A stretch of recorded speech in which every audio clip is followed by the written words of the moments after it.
Hello, hello, hello, everybody. Welcome to another Tavern Talk at the Golden Feather Tavern. We are your hosts, Vertek and Chibi, keepers of this fine establishment. We welcome you, as always, to join us in deep conversations or just surface level chats. Either way, at the tavern on Tuesdays. So go ahead and pull yourself up a chair, grab a pint or a glass or whatever you have handy, and join in the conversation. Cheers. And Chibi, what do we have on tap today? Besides winning the champion of the hill? No, it's not random. It's not random. Look at chat. Who won the champion of the hill? Me. Bum, bum, bum. I did it. House is always the winner. The house is always the winner. I said, and Chibi. What was the question again? What do we have on tap today? Besides me gremlin laughing, we're gonna talk about our experience in ESO for the last month. The good, bad, the ugly, and the really want to play again, or really want to see more of, or really excited about, and what we're not so excited about. And kind of update. That is the weirdest way I've ever seen an Excel spreadsheet title. Okay.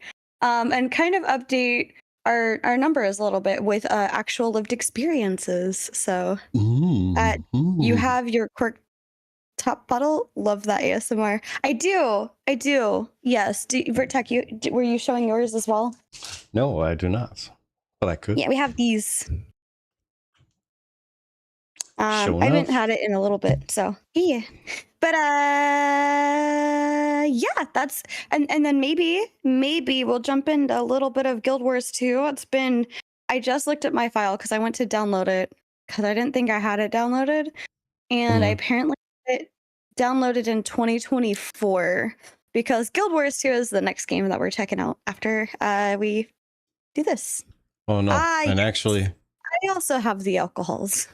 Alcohols. There we go. We'll get some music started up here. I did see that. And I'm excited for them. Like, Arena Nut, from what Vertek has told me, has done an amazing job with running a game. And Basil, one of our other community members, he says that he really appreciates Guild Wars 2 and just Guild Wars in general, because there's not that need for Basil. The monthly sub makes him feel like he has to be there to play it. And without that monthly sub, it allows him to feel like he can jump into other games and not really miss out on anything, because it's not like he's paying for something that he's not, using, like that gym membership that I've been ignoring the last 3 months. You would never do such a thing. What are you talking about? You would never. I would never. But yeah. Is it true that Guild Wars 2 has some rewards you can earn and get in Guild Wars 3? I thought I heard something about that. So they did have a launch announcement where if you watched people playing Guild Wars 2, you got like a Guild Wars 3 shirt in game for your character. But it's not something that they haven't done before. Vertek, I think you know a little bit more about that. I believe they did something like that for Guild Wars 1 to 2.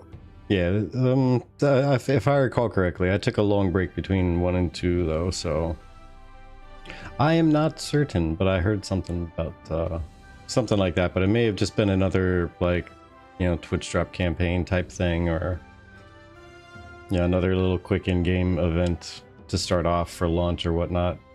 Either way, Guild Wars ArenaNet, they're bananas about doing in-game events and just kind of getting people psyched up and celebrating something at all times. So I would not doubt that there's going to be something like I popped in and they gave me birthday gifts for the past 3 years that I haven't logged in. Give my character birthday gifts. I logged into presents in my mailbox. Yeah, I really like that. But I do believe that they said something about potentially doing something like that in the future for Guild Wars 3. So that's pretty exciting. And also, you might notice, as I defer to Vertek a lot, we are going back into a little bit more known territory here. So Vertek actually has a lot of experience with Guild Wars in general, Guild Wars 1, Guild Wars 2, and it has been his dream to get me to kind of like Guild Wars 2 again with him. And so he's going to be trying to change my mind about Guild Wars 2 over this next month. And and not to be like one of those like change my mind videos or whatever, but there's just certain things that I have with my expectation of my games coming from somebody who plays a lot of D&D, a lot of Daggerheart, things like that. Oracle is excited to watch me fail at jumping puzzles, as when we tried this a couple years ago, I was surrounded by my entire guild as I was trying to do a quote-unquote easy jump puzzle. It was literally the intro one, like at the beginning of the game. Look, nobody said that I had skills to do a jump puzzle. Easy is subjective, in my opinion. It's true. ArenaNet developers announced that players can earn rewards and unlocks for Guild Wars 3 by completing various achievements within Guild Wars 2 through a new Hall of Monuments 2.0 system. I'm gonna have to go through very and nice. start playing some more. Yes. They also said that certain epic Guild Wars 1 and Guild Wars 2 achievements would roll over into Guild Wars 3. Me likey. I mean, you could have rolled easy mode and rogue grappled up there. I don't have a rogue. Ooh, forever jumping puzzles would be a good practice. I don't even have forever. Erwin is hacker confirmed. We aren't going to discuss Chibi being bad at jumping puzzles, okay? We're instead here to discuss ESO. And our thoughts on ESO. Like, oh gosh, oh my gosh, I gotta update the size. It's so big. That's what she said. Goodness. We could. All right, so as you can see, this is what I was reacting to. Vertec has somehow made all of the titles be like diagonal and maybe a little easier for you to read. Down the left side, we have all of the games that we wanted to try or were suggested to us. And I say or were because Pantheon, Old School RuneScape, Monsters and Memories, Lotro, etc., Stars Reach. Those are not exactly things that we are all that interested in. Chibi has her own jumping puzzle emote. It's all you need to know. Yeah, no thanks to Erwin. It's okay. It's true. Anyway, where's ESO? ESO is all the way at the top. So what we're gonna do is we're gonna that world. What is going on with this font? Okay. Anyway, it's because it's sideways. That's oh, okay. I'm looking at the word size and world size, and I was like, what is happening? Yeah, it's wonky. Everything looks a little bit off and weird. It takes a moment to get used to. But, did I do that? Mm-hmm. But in order to make this sheet work well going forward, kind of had to make the games on the left side, on the rows, the individual that way, rows. like that the rows can grow downward instead of sideways. Oh, we gotta add Ion 2 to the bottom of that and Guild Wars 3 while we're in here. I feel like this is an appropriate time.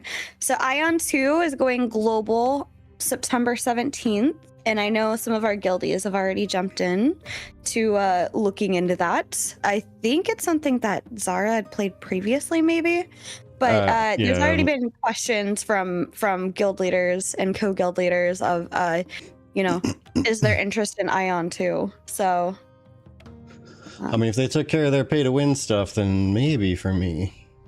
Yeah, that could definitely be something that we can like chat about during one of our tavern talks when we're like mid-month of trying a game.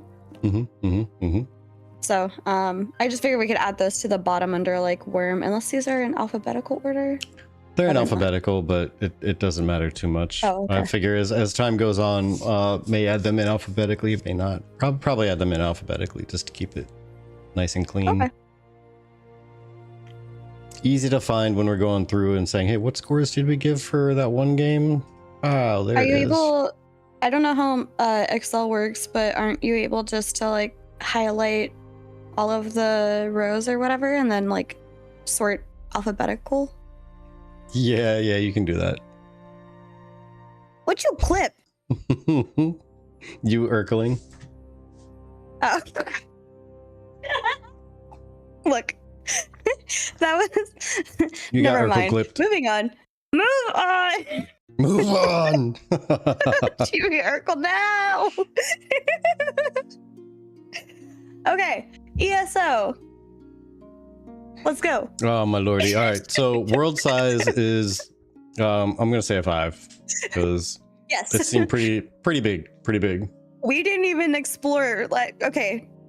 I'm always here for the best times. You are. I appreciate you. I will still try to move on past my own slight embarrassment. Noobtastic. I'm sure you can speak to how little of the world we actually explored so far, and that still felt like a lot of world. So yeah, I think world size getting a 5 is 100% there. Yeah. And everybody told us tiered challenge scale and end game content was a thing. Like it did it's kind of tiered challenge across the board. Yeah, I would to agree some with degree, that, but then once you get to end game, it expanded out a lot more. But also, and on top of that, you have the newest updates that they literally added in the middle of us trying this, which is allowing you to adjust the difficulty of the entire game too. And I boosted up to what was it, vestige mode, and ended up getting my teeth kicked in real quick. That was fun. Murdered. So yeah, I'd say four bordering 5 because 5 for me. Although if you want to hold this for a different like metric, because you and I were like level not even 20 doing the night market stuff with the guild. Mm-hmm. And it was tiering for us even like as we were leveling, and the world tiers with you too, so you don't ever out level a zone. The zone levels with you, and it's pretty nice. Yeah, I've always enjoyed that. I know some people absolutely hate that when the zones level with you. I've never really understood why. I'm not saying that they're wrong in their view. I just truly don't understand why they dislike it.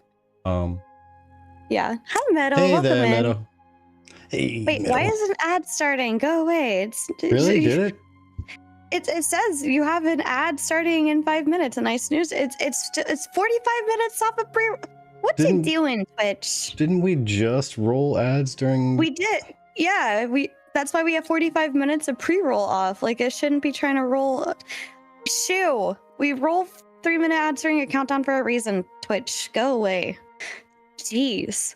I think it's because it discourages people from moving to new zones and exploring. You don't see. That's because I immediately like hit it, or when it popped up, gone immediately. And that's fair. That's fair, Metal. I think on the opposite end of that for me is if I don't enjoy a zone, I can move right on, and if I do enjoy a zone, I can just sit there and experience everything there, because I'm sure everybody's hit games where they go, oh yeah, I loved questing in the entire game except for, and they'll name like a couple zones or like a streak of levels that they just didn't enjoy because the zone questing or lore just completely sucked. Even the questing in the zone, because it was a lot of running around, because it was like right before you get to unlocking a mount, so they make you do a lot of running around so that you immediately go and dump money into buying a mount as soon as you can and spend all your gold that you've earned to get that mount. And so like I like the fact that you can skip zones like that, or just stay in one that you really like if you like the whole ambience and vibe. Also for me, I get zone fatigue sometimes where I'm just like, oh my god, I'm still in this area. So the fact that it kind of levels with me means that I can go somewhere else. Although I don't know how true. I don't know if there's like higher zone areas in ESO where like it's actually more difficult until you get a closer level. But yeah, I don't know. It gives me freedom to feel like I can stay put if I'm enjoying like the quest that I'm on, instead of kicking off whatever quest I was doing because I've now outleveled my quest and there's no use in me being in that zone. Okay, yeah, there's some part of the zones later. Okay, cool. Yeah, I can either way. I can see the argument that you're saying there, Metal. And yeah. you think it can be remedied by having different zones of the same level range, so you can choose where to move to, and that would make sense too. I think. How cool would it be if zones actually scaled to your level within a certain band? How about that? Have like something that was like a middle ground per se. Like the starting zones are going to level expand from like level 1 to 15, and then the next zone after is going to scale from level 10 to 25 or something. But then once you hit 25, like things are gonna stop growing, and you're gonna feel like you actually overpowered that stuff. So you can even come back later in the game, hit those early areas, and still feel like you've improved. But there's still like a lot of wiggle room that it's gonna follow your power range as you get stronger. I think that'd be kind of cool. That'd be kind of cool. Yeah, give you the kind of the best of all worlds there, I think. Metal agrees. I will say though that does kind of. Because the cool thing about how ESO did it is that you almost don't need to first, says Wizzy. yeah Yes, but absolutely. The one thing that ESO that's good about the way ESO did it is with everything scaling like that, you don't need a mentor mode. You can literally go back to the beginning and just play with your friends. Yeah, I love it. Just jump into a group right away. That's why I was saying, if you wanted to save my like extra point for like a different metric, I don't know if we have that metric somewhere else, but that's why I was gonna say like the tier challenge was gonna be a 5 for me. But yeah, I'm fine with it being 4. I'm just saying 4 to 5. Yeah, for the tier challenge, yeah.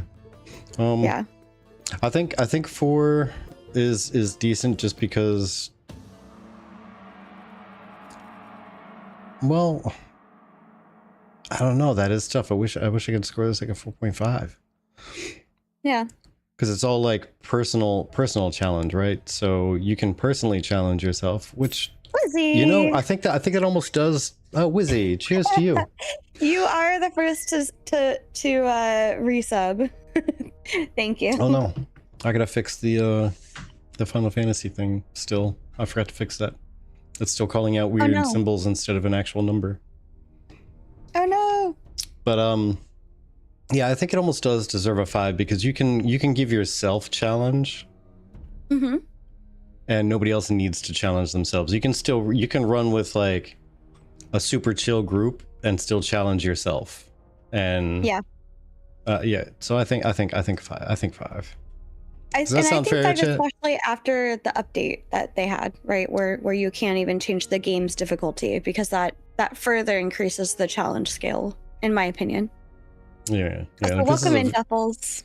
This is definitely a very qualitative one in this case, right? Like, is there? You would think it'd be an easy question. Like, is there tiered challenge at the end game content? Like, can you scale your content by choice?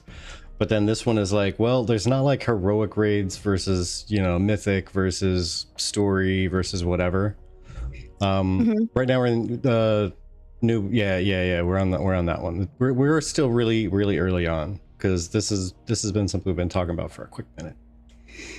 And hey there, Duffels, doing good. We actually just wrapped up our toe dip into ESO, and so we're going through and making sure we update all of these numbers here to match what our experiences were. Yeah.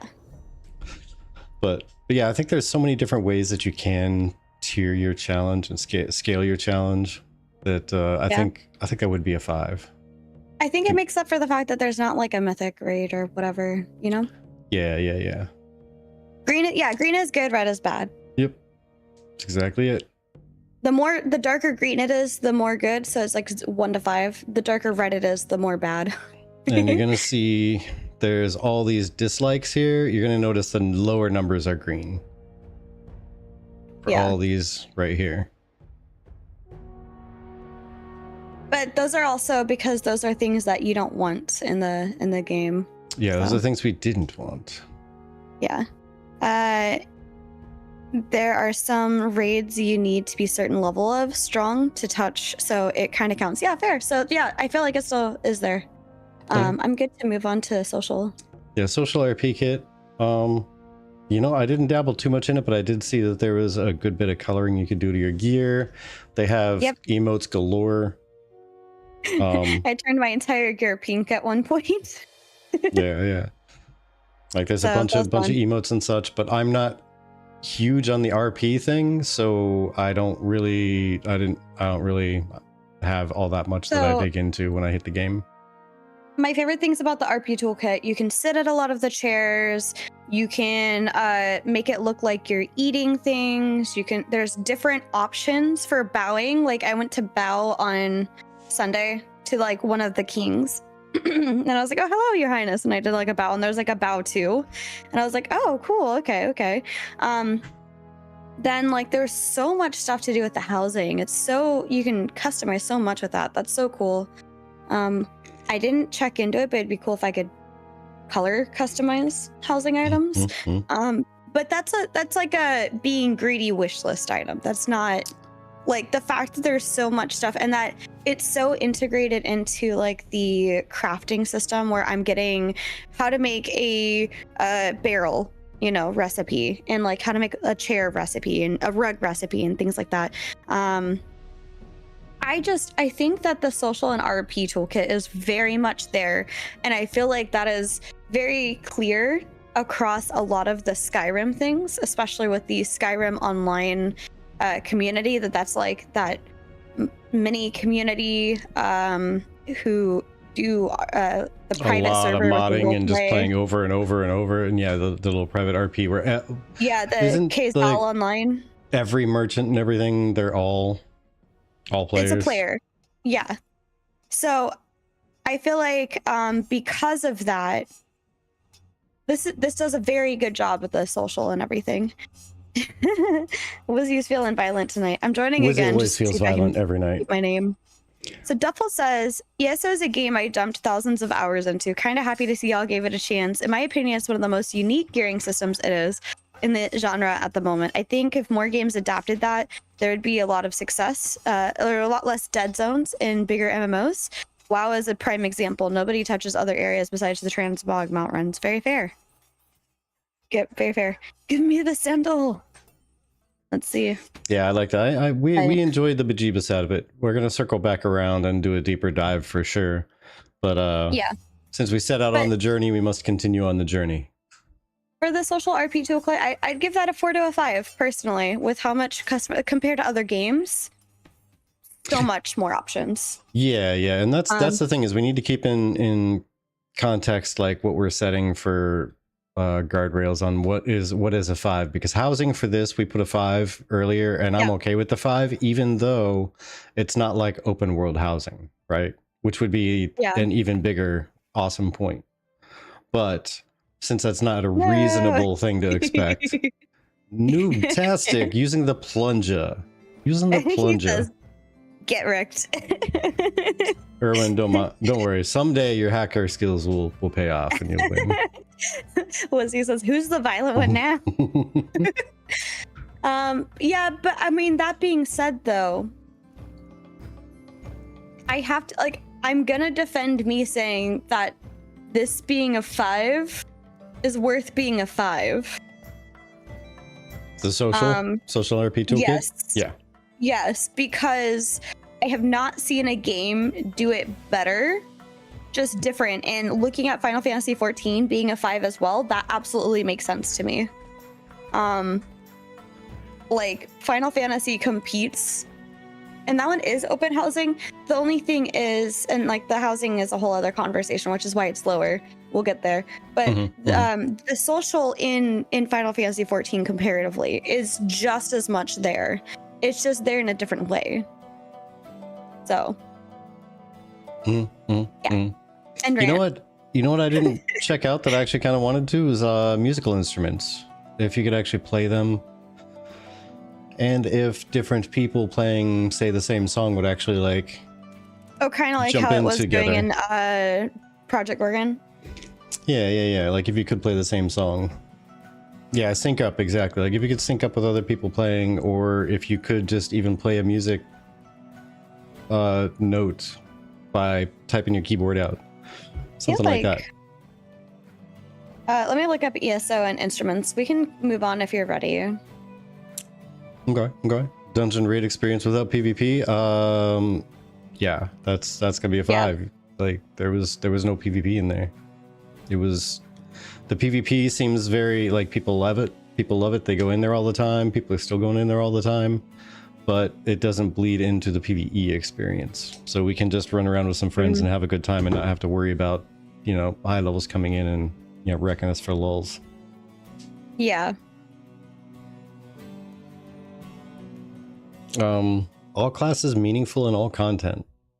Didn't quite experience all of that just because we didn't dip into PvP. We're gonna have to do that when we do the deep dive again. But what I have heard is wait, real quick. Yes, you can sync, at least with the drums and lute. Like or no, sorry, hold on. You can use drum, flute, lute, etc. to play random songs. If multiple players use these at the same time, the songs don't align or tempo. However, many of the community members have requested drum match or lute play along that could allow your instrument's tempo to lock on to like a nearby player's. With additionally maybe like a username targeting system that allows them to select like if you're playing and I want to play with you. Then I could click onto you to select what you're playing, perhaps. Otherwise, maybe doing like lute 1 or lute 2 or something to be able to like say a lute song 1, lute song 2. You know what'd be great is if a game had it to where you could collect songs in your travels and you can play those songs with your instruments, and then if somebody walks up to you and they select your character when they just use the instrument, it starts playing along to the same song. If they've collected the same one. If they haven't, then they just kind of play along, but it's kind of off rhythm or off tune or something. Like you can tell like that they don't have it. Even a drum being able to match a tempo would be cool, so it feels harmonious, you know. Yeah. They've got sync dancing in PUBG. Surely this technology exists. Oh, PUBG. Yeah, right. Oh, but the only thing I was gonna say is all classes meaningful in all content. Classes maybe. I think there's been a couple that are a little bit maybe weaker than others. However, if you get like werewolf or vampire, that's where it definitely affects your gameplay a bit more. Yeah, and I can see that. I'm curious though, because you can so easily just switch between the different skill types, or like specs, I guess you could say, that your class has. I guess the more appropriate question would be if all roles are meaningful in all content. Like, are tanks, do tanks matter? Like tanks doing tank stuff, do they matter in PvP? And because you can free flow skills like that, I think, I don't know how I feel about that. Like, because you can free flow between and just dump any aggro skills to get just straight damage skills, but I would still much prefer it if I could have an aggro and say defense build with a tank and be able to make use of that. Like, not many games actually include threat and aggro skills in PvP. And that's the part that gets me all the time. Noobtastic says yes to your question, though, in general, about the all classes being meaningful, or all roles. We could even update that to be /rules, maybe. So. Defense and control spec works in PvP, yes. Okay, cool. All classes /roles. Or actually, I'll do and roles. Okay. There we are. Sorry, but the the like, what do you call that, diagonal, and it not being straight just kind of gives me like different vibes, but like the the SpongeBob the meme. diagonally. No, SpongeBob meme. No, I was reading Irwin's comment. Oh, It was diagonally. okay. but it kind of gives me a SpongeBob meme a little bit, but like slightly different because it's like curvy. I don't know. To a degree, recently would not know. Obviously, better for someone. To what degree? Recently would not know, obviously, but a better question for somebody like Nice. Yeah, that's fair. But it's also like our perceived view of it too. Like I felt like every class having the ability to be healing, even rogue, was interesting. So that does definitely allow you to have more of a meaningful spot in it. But also like being able to swap the roles into something that's more of your playstyle is also kind of nice for that. Yeah. So we'll keep this I'm good at that being a 4. And when we do a deep dive down the line, we'll make sure and clarify before we bump it up to a 5. Because right now we're like 5. Yeah. We'll go and keep that a tentative 4 until we do some more verification. More research is needed. Okay. All right, so then we got the optional collections completions. Yeah, there's a ton of those. A ton of those. Yeah, I kept randomly getting like achievements just running around doing things in the world, so that was interesting. Yeah, and that's Gravon, and that's exactly the point that I'm kind of talking about with and hey, welcome in there, Percini. How you doing? But yeah, Gravon, that's kind of what I was talking about with all roles, and what I try to make sure is viewed is that a tank with a threat build has a purpose in PvP because it should be used. You know, there shouldn't be a completely different toolkit that you need to use just to go from PvE to PvP. Yeah, you should still be able to use skills that are familiar to you. You know. And I know a lot of games just say, nope, threat isn't useful in PvP. Like, I don't know, Scars of Honor, where the lead developer said that, yeah, no, threat skills will not be used. But if it could turn into some kind of a debuff or just something, some kind of a control on people, like, I don't know, like you toss some threat on them and they move slower at least, at like a bare minimum, right? The bare minimum with the least amount of creativity put into it.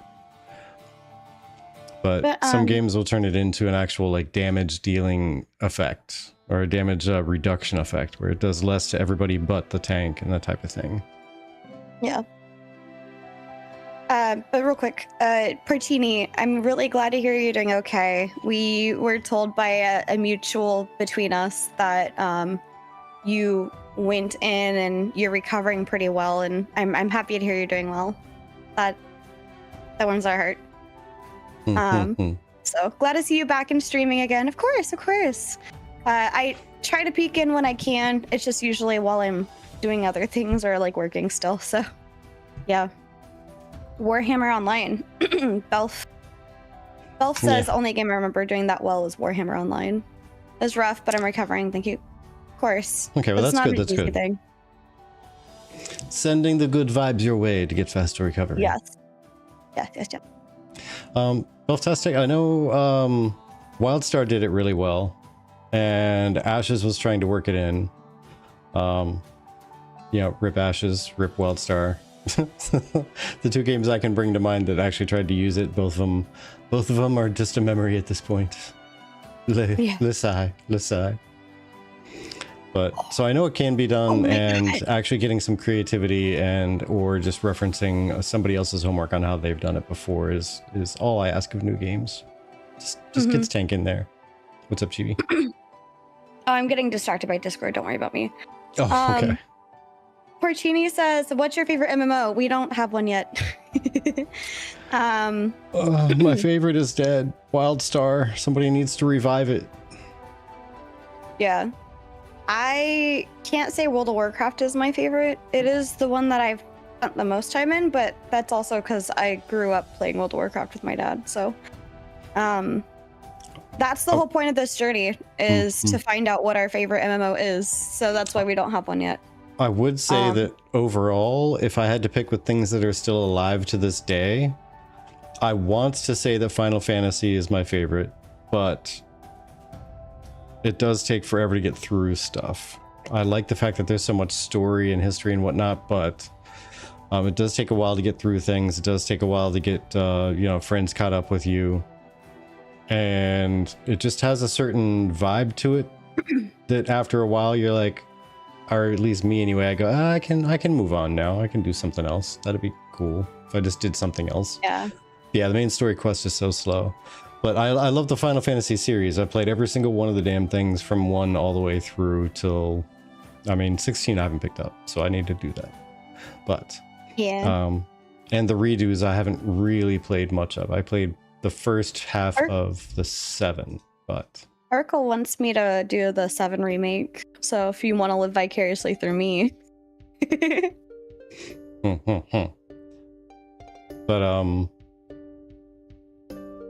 But yeah, now you're distracting me in the Discord. No, I told you to look later. I know you did, later. but it's there. It was a red dot on my screen. I'll share it with everybody else. We're going to GCX, and they just announced that somebody who's a voice actor, Valeria Rodriguez from Cyberpunk Edgerunners, is going to be there. And Vertec really likes Cyberpunk, so. Yes, I thought you should know that. Animo's my favorite MMO, of course. Of course, Basil, of course. But okay. Yeah, I just thought you'd like to know that they have some really cool things coming to GCX, and I'm really excited for it. Yeah, I'm super excited. People, buy your tickets. Go. We'll see you there. We'll Erwin, binge all the stuff. Oh, yes. Erwin, for your comment about them bringing back your favorite Wildstar, says, Sir, Vertec, necromancy can only do so much for an MMO. I'm just saying, if somebody wants to quickly donate probably a couple $100,000 to the Nexus Forever project, I'm pretty sure they could accelerate the revival. But they're doing it all based on whatever they have left on their machines and rebuilding the server side stuff by hand. So, left it in the other pants. I know. I hate when that happens. Darn. Better luck next time. All right. But yeah, so Final Fantasy I'd like to say is my favorite, but it's really not because of all that. There's just a certain vibe to it. I like to dip into and out of it and come back to it again. Guild Wars 2 is one of my favorites currently because of the way that it's set up. You can literally dive into any portion of the game you want. You can leave, come back, and you didn't really miss anything except for some holiday events. You don't feel like you're behind, because I could, if I wanted to right now, skip 2-3 expansions, whatever it was, and jump right into the current end game stuff and just continue on from there if I wanted to. Yeah, it's kind of wild like that. And I'll admit ESO's creeping up there though, just because of our experience with it. Yeah. So yeah, I think that's probably about where I would stand with my favorite stuffs at the moment. Yeah. All right. And did you have anything to say about favorite besides that's tough? Because I know you said you don't really have one. I didn't say anything besides that's tough. I said I can't really say. I'm not gonna say World of Warcraft because I kind of grew up on that, but I don't really have a favorite. That's what I said. Well, yeah, it's like saying that's tough because there's so many vying for a favorite spot. I don't really have any vying. I literally have no clue. Okay, that's fair. The whole that's point fair. of this. That's the whole point of this journey for me, is to actually give each of them a try with the intention of, is this the game that I want to continue playing? I got an itch. Okay, I got it. I found it. It's taken care of. Okay, we're good. So yeah, the next one then is going to be pay to win.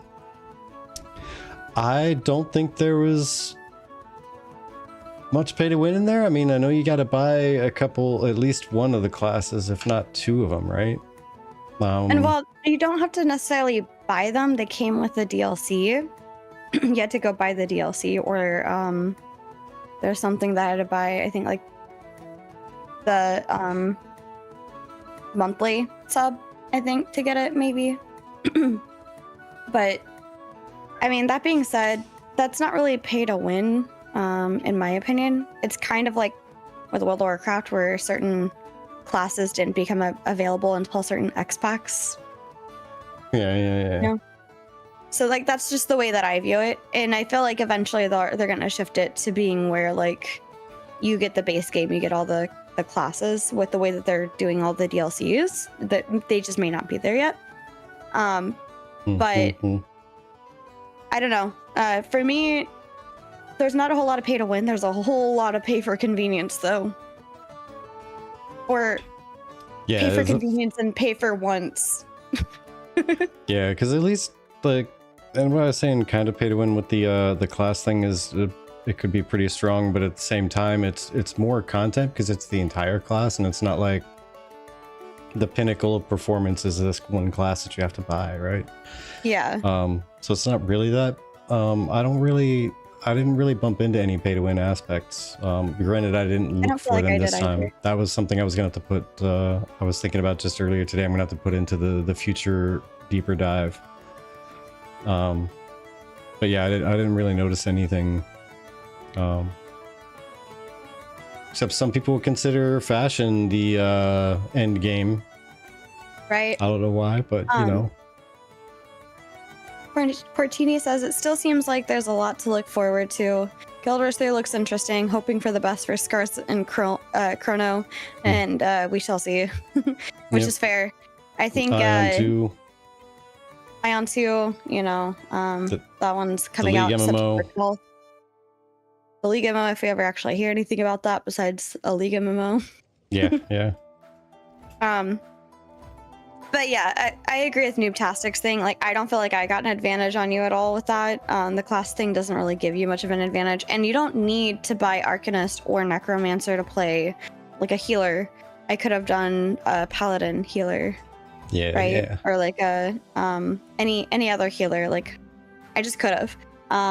So it's just one of those things where it's like, that's just, again, I think it's just like buying the content that belonged in, and that's pretty much it. Yeah. Because even the monthly sub, because it is a free to play game, the monthly sub to me is like, that's how the game is meant to be played. You know, so I've never considered those pay to win. That's just, if it's a free to play game, I mean, they got to encourage paying somehow. So it's like, that's the intended game experience right there. Yeah. Welcome back. Welcome back, everyone. Yeah, I was gonna say, fitness is at the door. Trying to fitness beer in your hand or food in your mouth.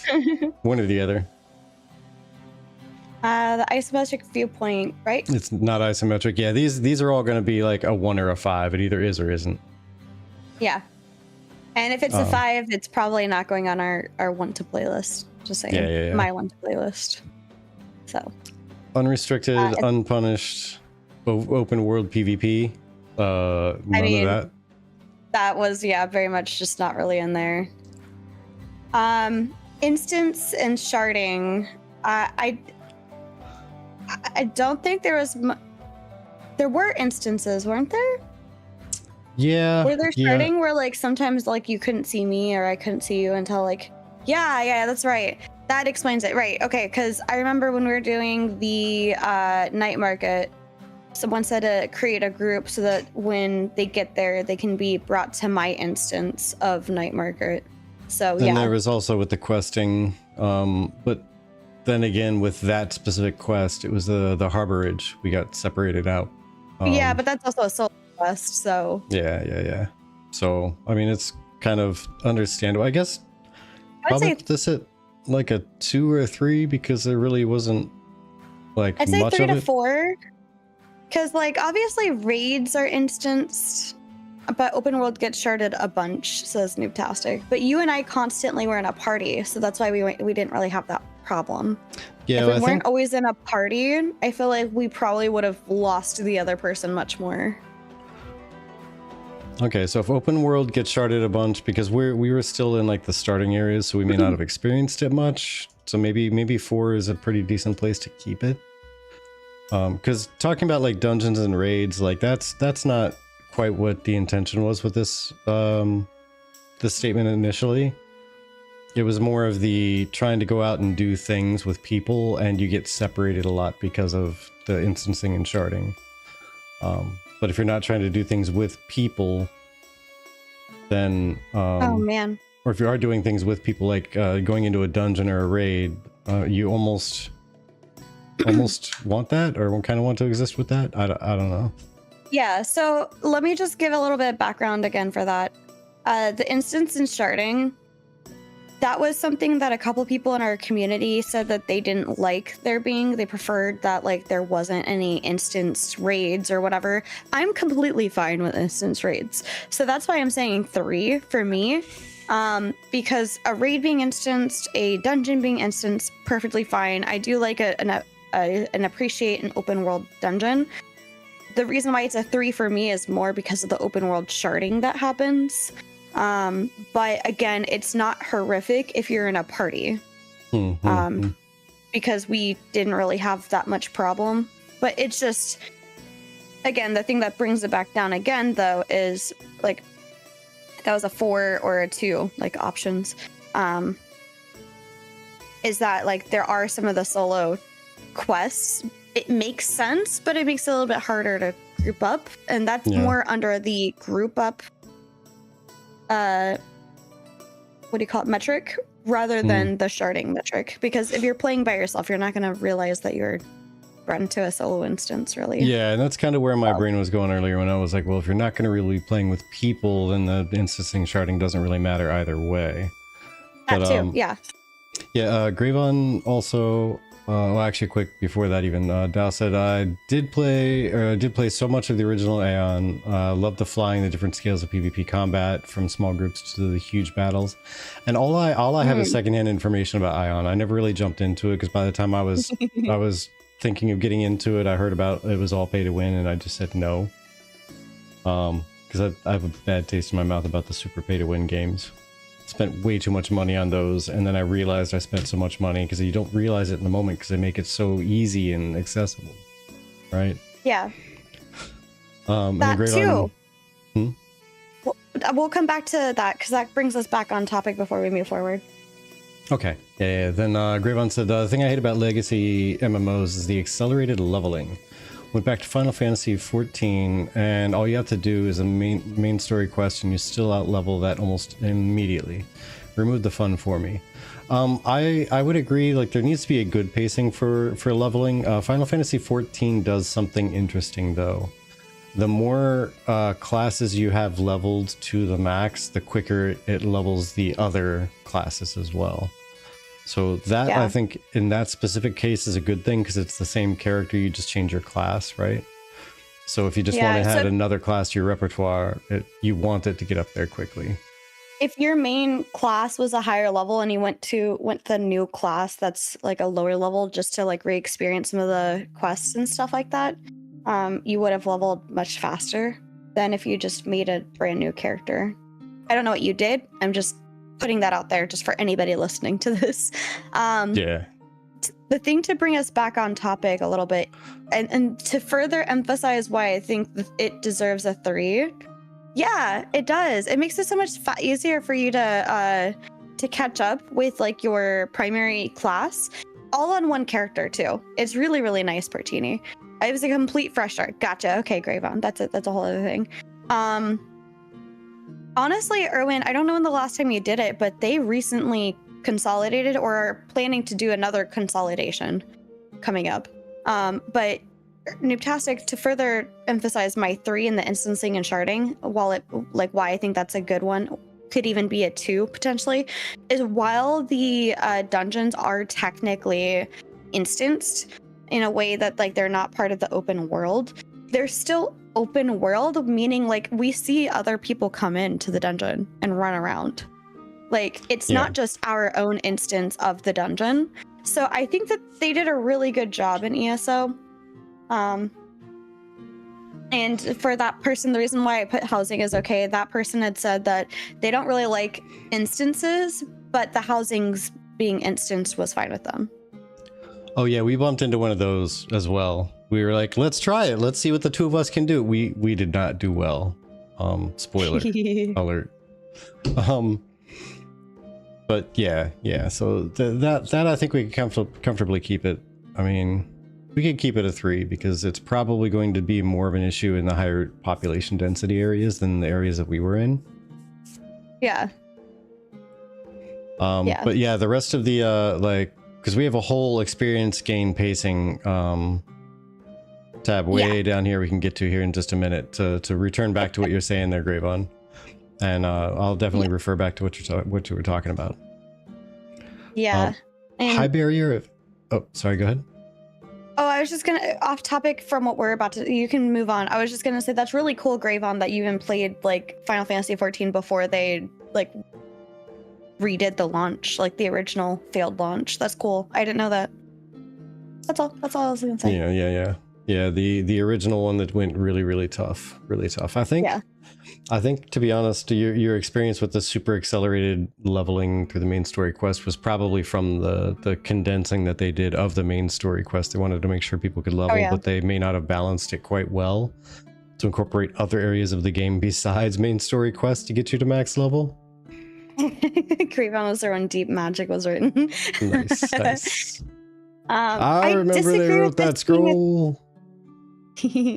I disagree with this being a 3. I don't think there's a high barrier of entry, in my opinion. I know there's a lot to learn, like especially with the different ways of doing the different crafting and whatnot. But I think if you're a typical person who just picks up like 2 crafting trades and just runs with them, you'd be fine. I know there were some things that they I don't think explained as well as they could have at the beginning, but it wasn't like there was a lack of explanation, you know? Yeah.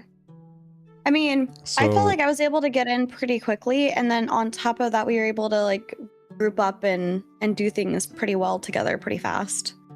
Like I think dropping it down maybe to a 2.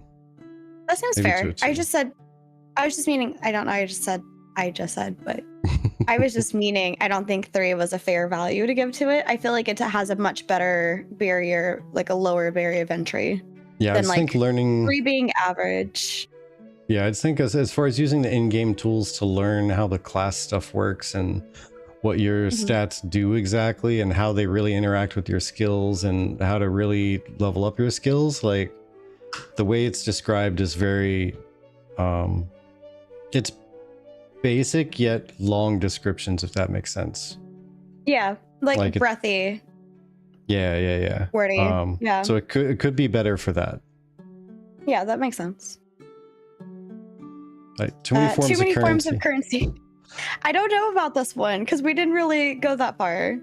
But the length that we did go, we experienced there was the gold, right? There was the crown stuff. There were the blue or purple gems. I think they were purple gems. Okay. And trying to figure out what those purple gems were and how to get them. Yeah, when the and game how to didn't get them. Explain it. And then you realize that you had to basically buy them. And we're still at the early game, right? Yeah. We're still very much at the early game. That's fair. That's fair. So you probably put it maybe in the middle because I mean, unless somebody else out there has experienced more of the game, like all the way to the end and has experienced all of that. But it seems like the events all have their own currency too. So. But at least the events kind of come back and it doesn't take up space in your inventory, I don't think. Yeah, like even going through the tome, because there's the tome currency. And then in the tome currency, you can earn the gold bars, and then you can also earn the coins that were like, I forget what they were called, like runes or something like that. So yeah, I think honestly 4 is probably a good spot. Like there's a lot, but not like 100,000 forms of currency. I wasn't even thinking about like the crowns. I was just thinking about like in-game currency versus purchasable currency. But that still makes sense because like for me, mind. Yeah. Oh. Go ahead.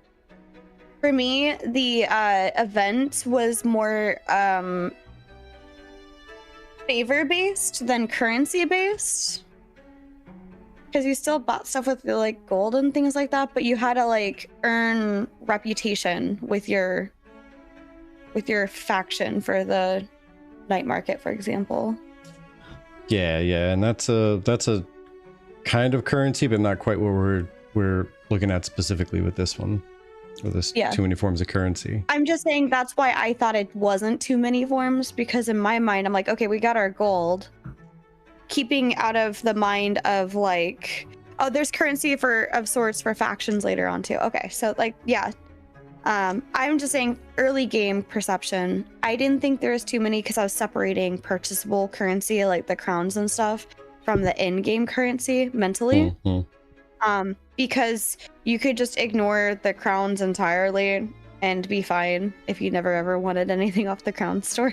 Because in game you could just purchase whatever you want with the gold or whatever. But again, if later there's like faction currency and stuff kind of similar, like that makes sense. Yeah, because like in comparison, something would definitely have a 5 on there would be World of Warcraft, because for Jesus Christmas, every single expansion has probably 3 or 4 different currencies added in at a minimum.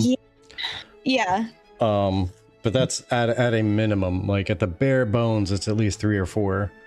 All right, hold up real quick. How does ESO have a 4 and WoW has 3 for the currency form? I think we just kind of skimmed through WoW, adding it in there. Really, it's probably honestly a 5 on that one. We'll just put that in there. Okay. Yeah, we'll just drop that in there. Like, hold up, 1 second. Okay. Yeah, then that's fair. Because if we're comparing it to WoW, that's why I looked down at WoW. It was like, if we're comparing it to WoW, it's not as bad as WoW, but it's not as little as it could be potentially. Yeah. I know the games that we haven't played in a while, we just kind of said, well, from memory, let's go ahead and do this. Because remember, we put all these ratings through in like a 2-week time period real quick. Yeah, I remember. I just remember us bringing up WoW having a lot of forms of currency before multiple times. So I was just concerned or confused how we got a 3 for that one at all. I mean, it's a good call out. It's a good call out. We would have noticed it immediately when we went back through here and like at the end of our little WoW re-exploration. Oh yeah. But Newtastic says you can just definitely like play with gold if you don't want. It's really more for optional ways to get things. But if it's there, I want to get it. Again, fashion is endgame. Cosmetics, I need to earn the cosmetics. I need to earn the extra emotes and all that fun stuff. Yeah, fair. Bot player driven RMT? Yeah, I don't recall seeing a single advertisement in World Chat for like buy gold or anything like that. So I don't know how prevalent it is, maybe in other areas, but I don't remember seeing anything about that being listed. Yeah. Let me see. Fair. I mean, I'm sure there is RMT out there because there is in like every game, but it's not like prevalent. Like there's a certain amount of it. Yeah, like in the more end game areas, does anybody know if there's just a bunch of bots running around mining and picking herbs with their companion just calling out to them and celebrating every single vegetable they pull out of the ground?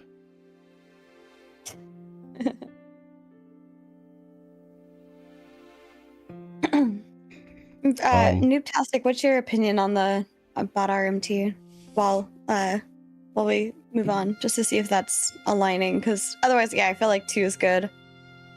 I'd even say 1, but I'm happy with leaving it 2 unless Noobtastic's like, it doesn't really exist.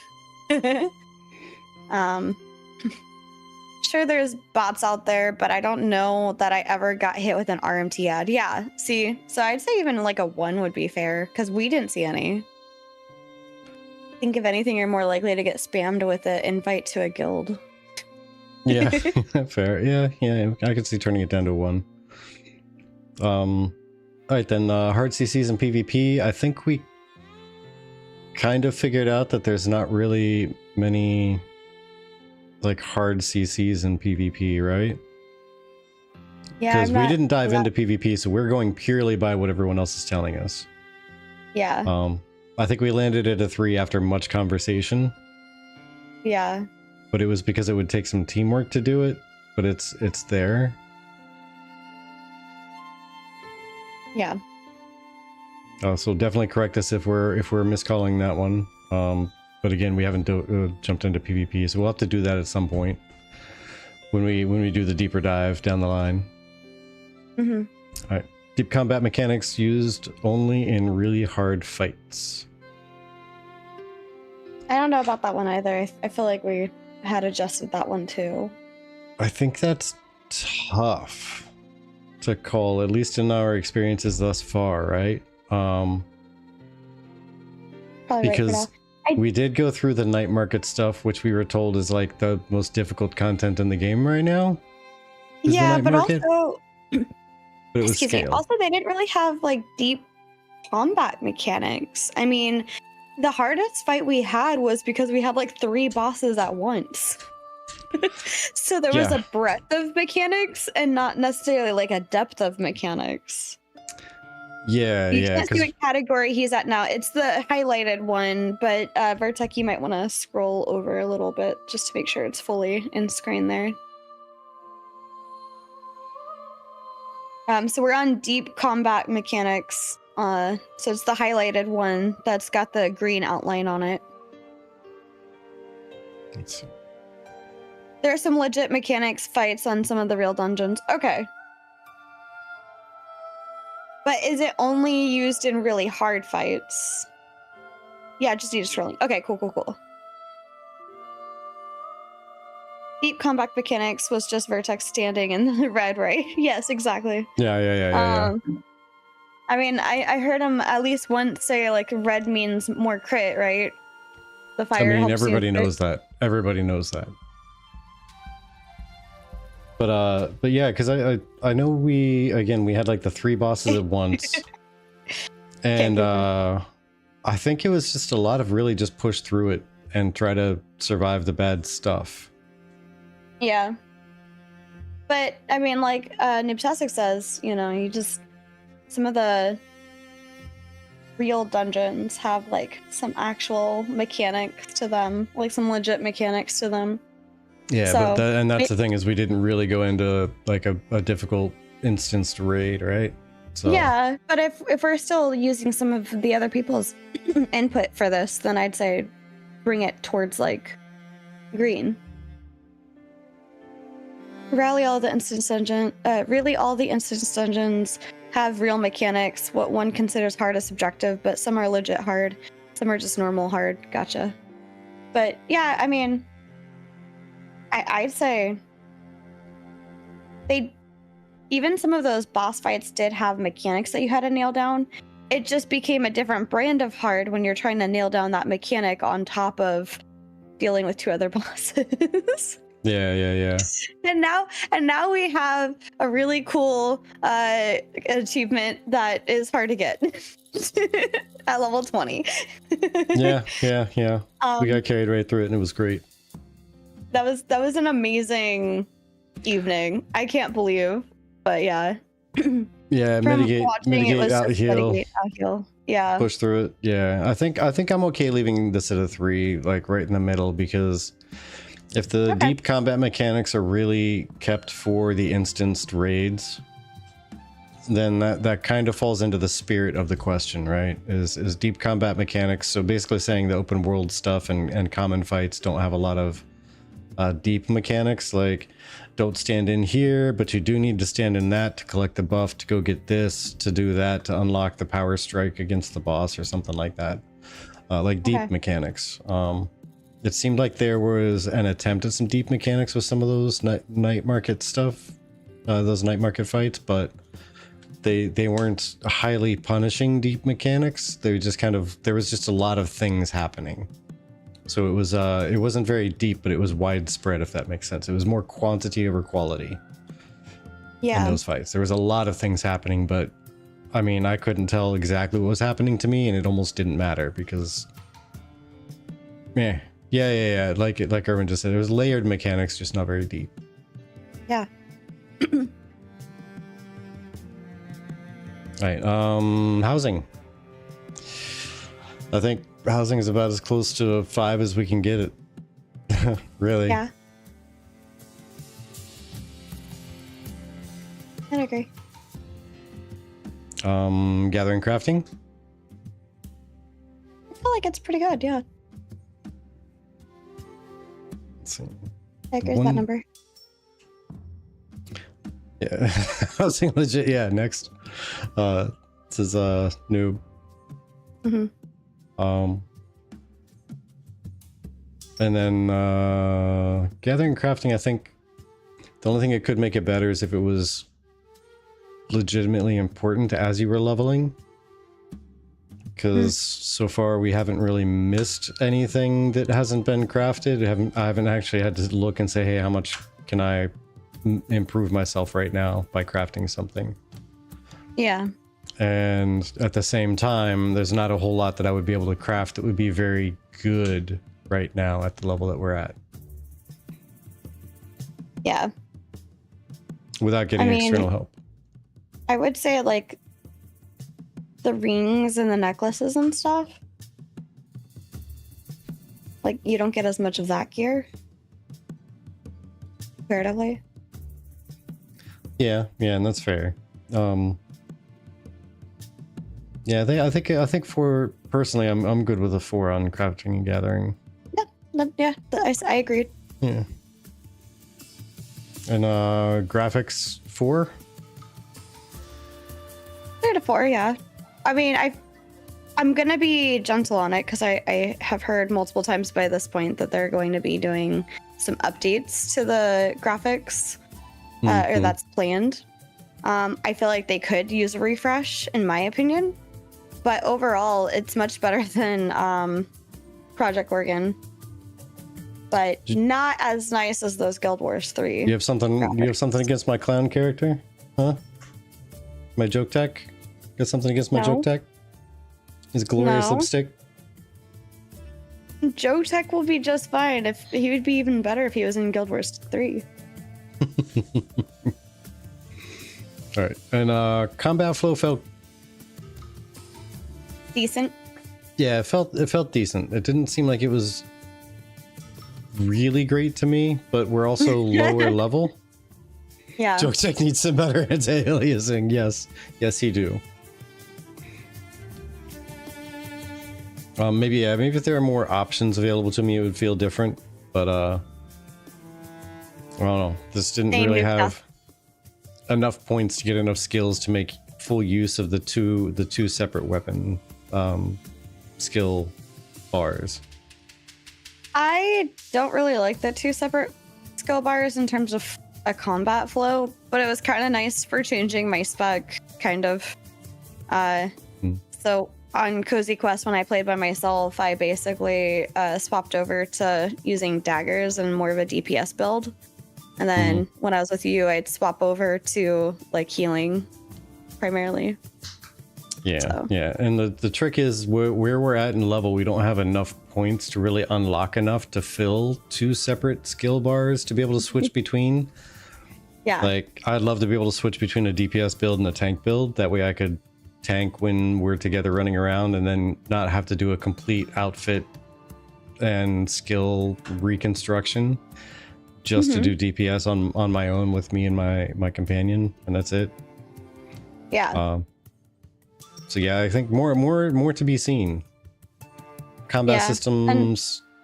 Same. Kind of? Yeah, it's about where I'm at. Pay for convenience. There's a lot for both. There's a lot. I think we're in the qualitative right now. So I'm gonna say that's if 3 is leaning towards the bad, it's a 2 to a 1. I don't like it. It's egregious. You have to microtransaction for your microtransaction. Basically. I don't like it. It's my least favorite. Rant over. Well, yes, exactly, Newtastic. Like, this is the most egregious one I've ever experienced. Okay. Maybe I didn't notice all the pay for convenience portion outside of, again, the monthly thing, because I know there's a lot of microtransactions, but most of them to me seemed like they were very either opening up actual content or cosmetic related. Because even but like, you gotta So this is pay for convenience and microtransactions, and I'm saying it is bad because there's Yeah. microtransaction for your convenience even. I mean, It that's fair. Yeah. It gets worse later after you have started rolling alts, after you have an end game tune. Yeah, it's I mean, that's fair. it's bad. And like, you have your crowns, you have the battle pass, but then you gotta pay stuff for your battle pass that you're supposed to be able to have access to already.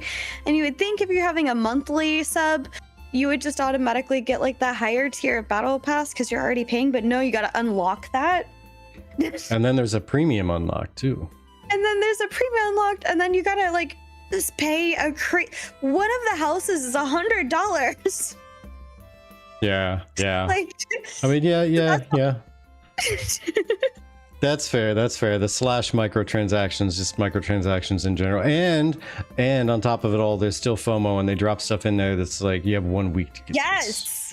You have 1 week to get this. So like you don't need to rotate them out that quickly, man. Come on. You can buy a speed up for training and crafting timers. There used to be more. Yeah, I just know one of because I was listening to someone tell me a story about how they had unlocked a house on their console on ESO, and they moved over to PC, and because they moved over to PC, they had to have a different account, and they really loved that house, and their husband got it for them, and it was $100 for an in-game house. That's it bananas. was pretty. But it was $100. And that's the issue I have with Guild Wars 2 and Steam, is I'd like to play on Steam. That way I can rack up my hours and I can get my achievements over there, but I would have to throw my current account in the trash can that's through ArenaNet. Can't connect the two, you know? I mean, you're not wrong. You're not wrong.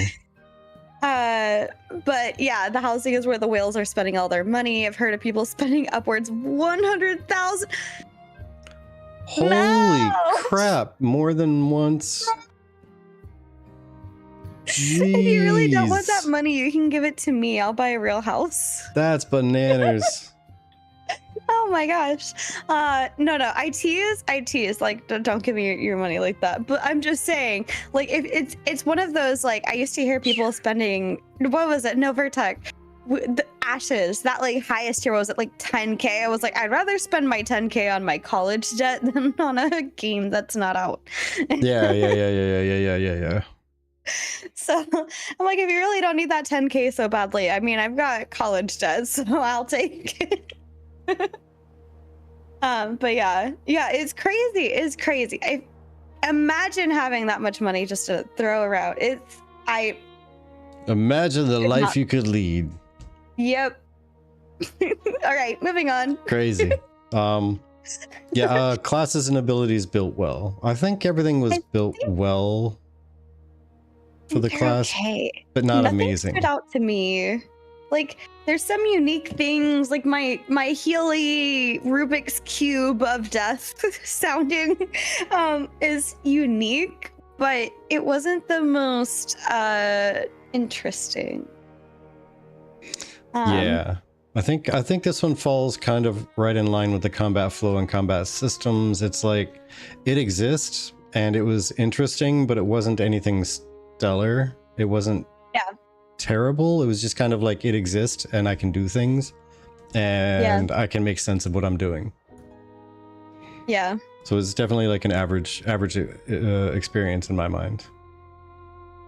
Yeah, I agree.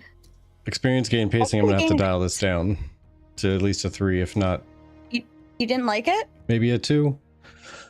We were max level is what, 50 or 60? Because I got level 24. It's 50 in a month. Level 24, and we hit 4 maps. 50. Yeah, we have 4 maps in half the levels of the game almost. Yeah, but we ignored like the main story quest for the longest time until like this last week.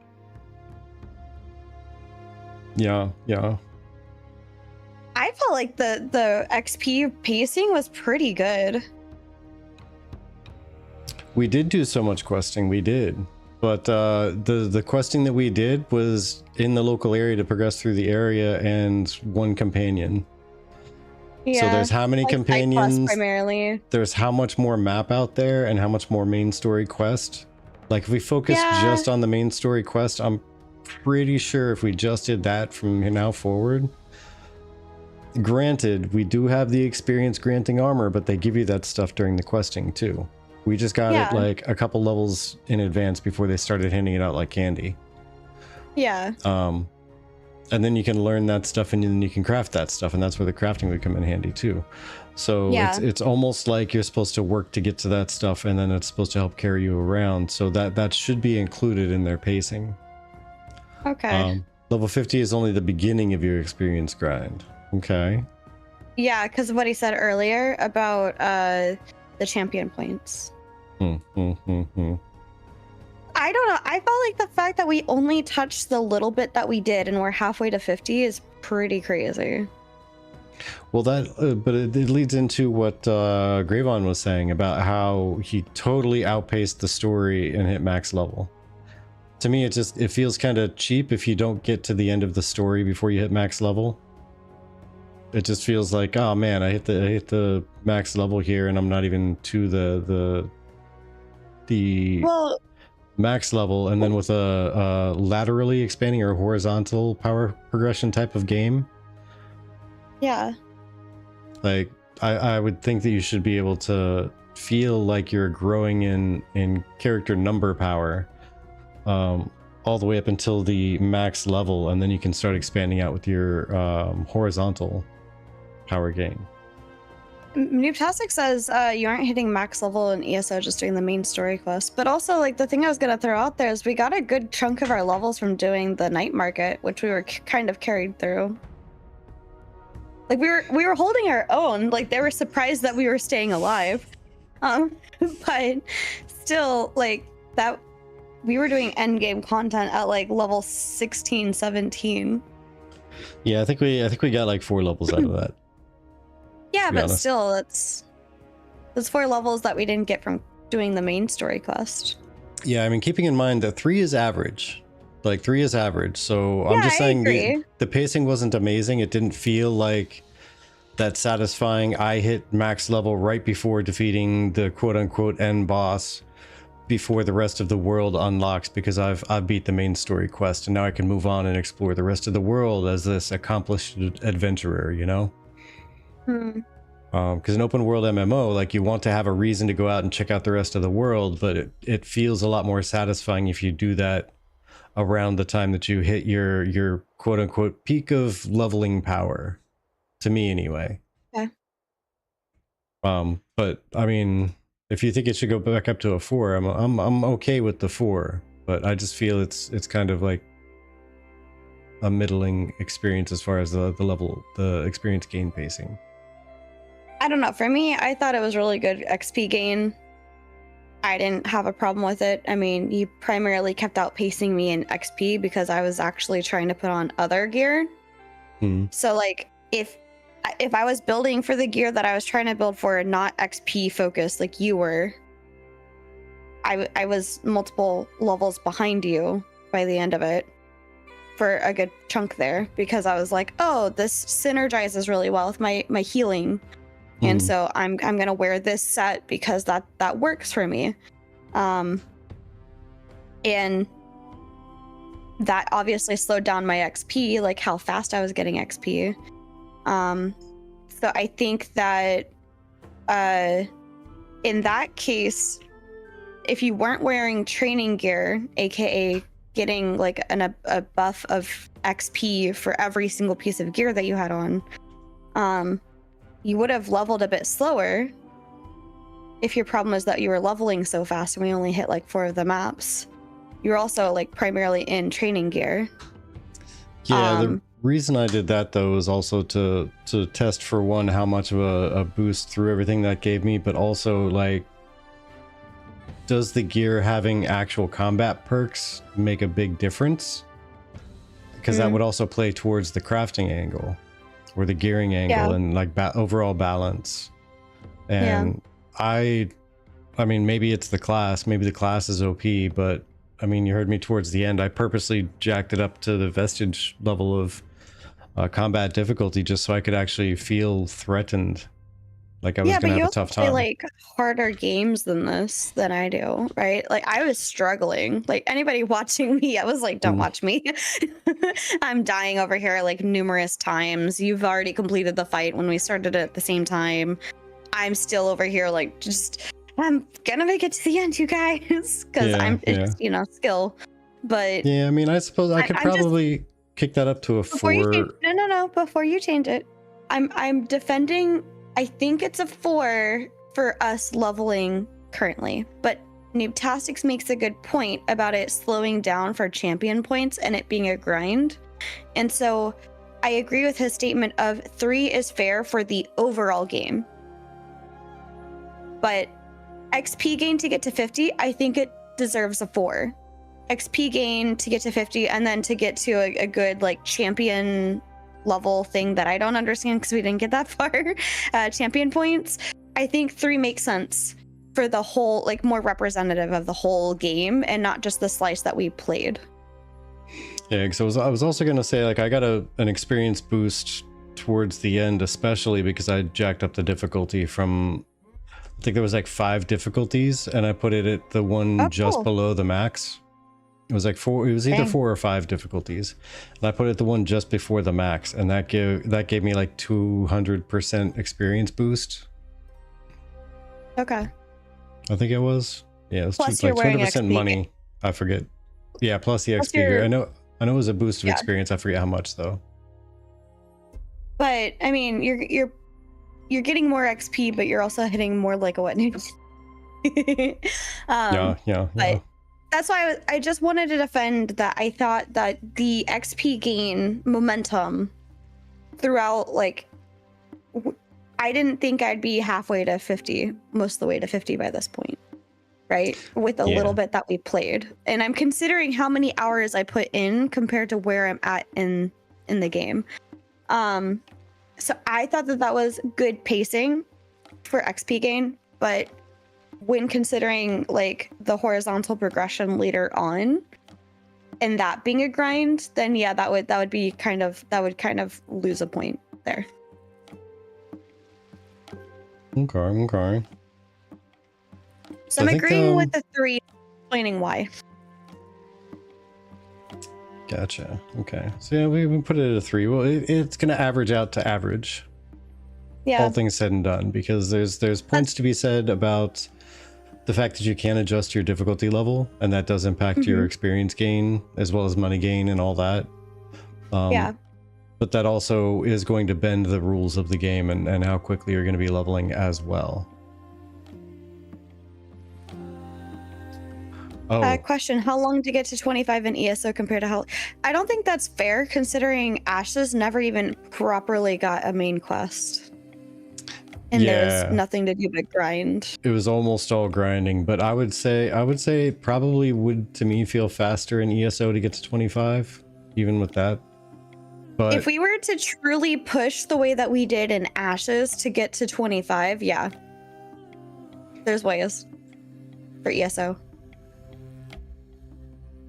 Yeah, because I would say that we did basically do all questing the entire time. Like there was obviously some grinding in the middle because we just had to do things and collect stuff, so we had to do some grinding by accident, but almost all of our leveling was from questing.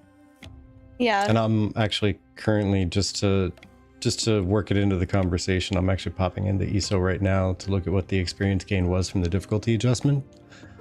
But we could while I'm doing that, move on to the movement in ESO. How did movement feel to you? Average to me. Yeah. I would say average. I know the big thing that bothered the bejeebus out of me was the whole, like, you can spin a 360-degree circle around your character just randomly. And maybe it's just me, maybe it's just my mouse, I don't know, but no matter what I did for sensitivity and changing any settings, I could never get it to not do that. I could never get it to just stop doing that. It just got less frequent. You have a Ryzen too, right? For CPU? Are you talking about Razer, the mouse? No, like the I have an R something or other, 5,000 something. Right? Yeah. I thought it was Ryzen. It's not. Whatever the other thing of Intel is. Help me here. Yeah, the CPU. No, I have an Intel. Okay. So I have a Ryzen, right? I got that right? Yes. Okay. So I have a Ryzen, you have an Intel. We both had the same problems, but Newtastic didn't have that problem with the spinny thing. I feel like that's more of a UI mechanical issue. Movements with the like state of like how the game plays in general.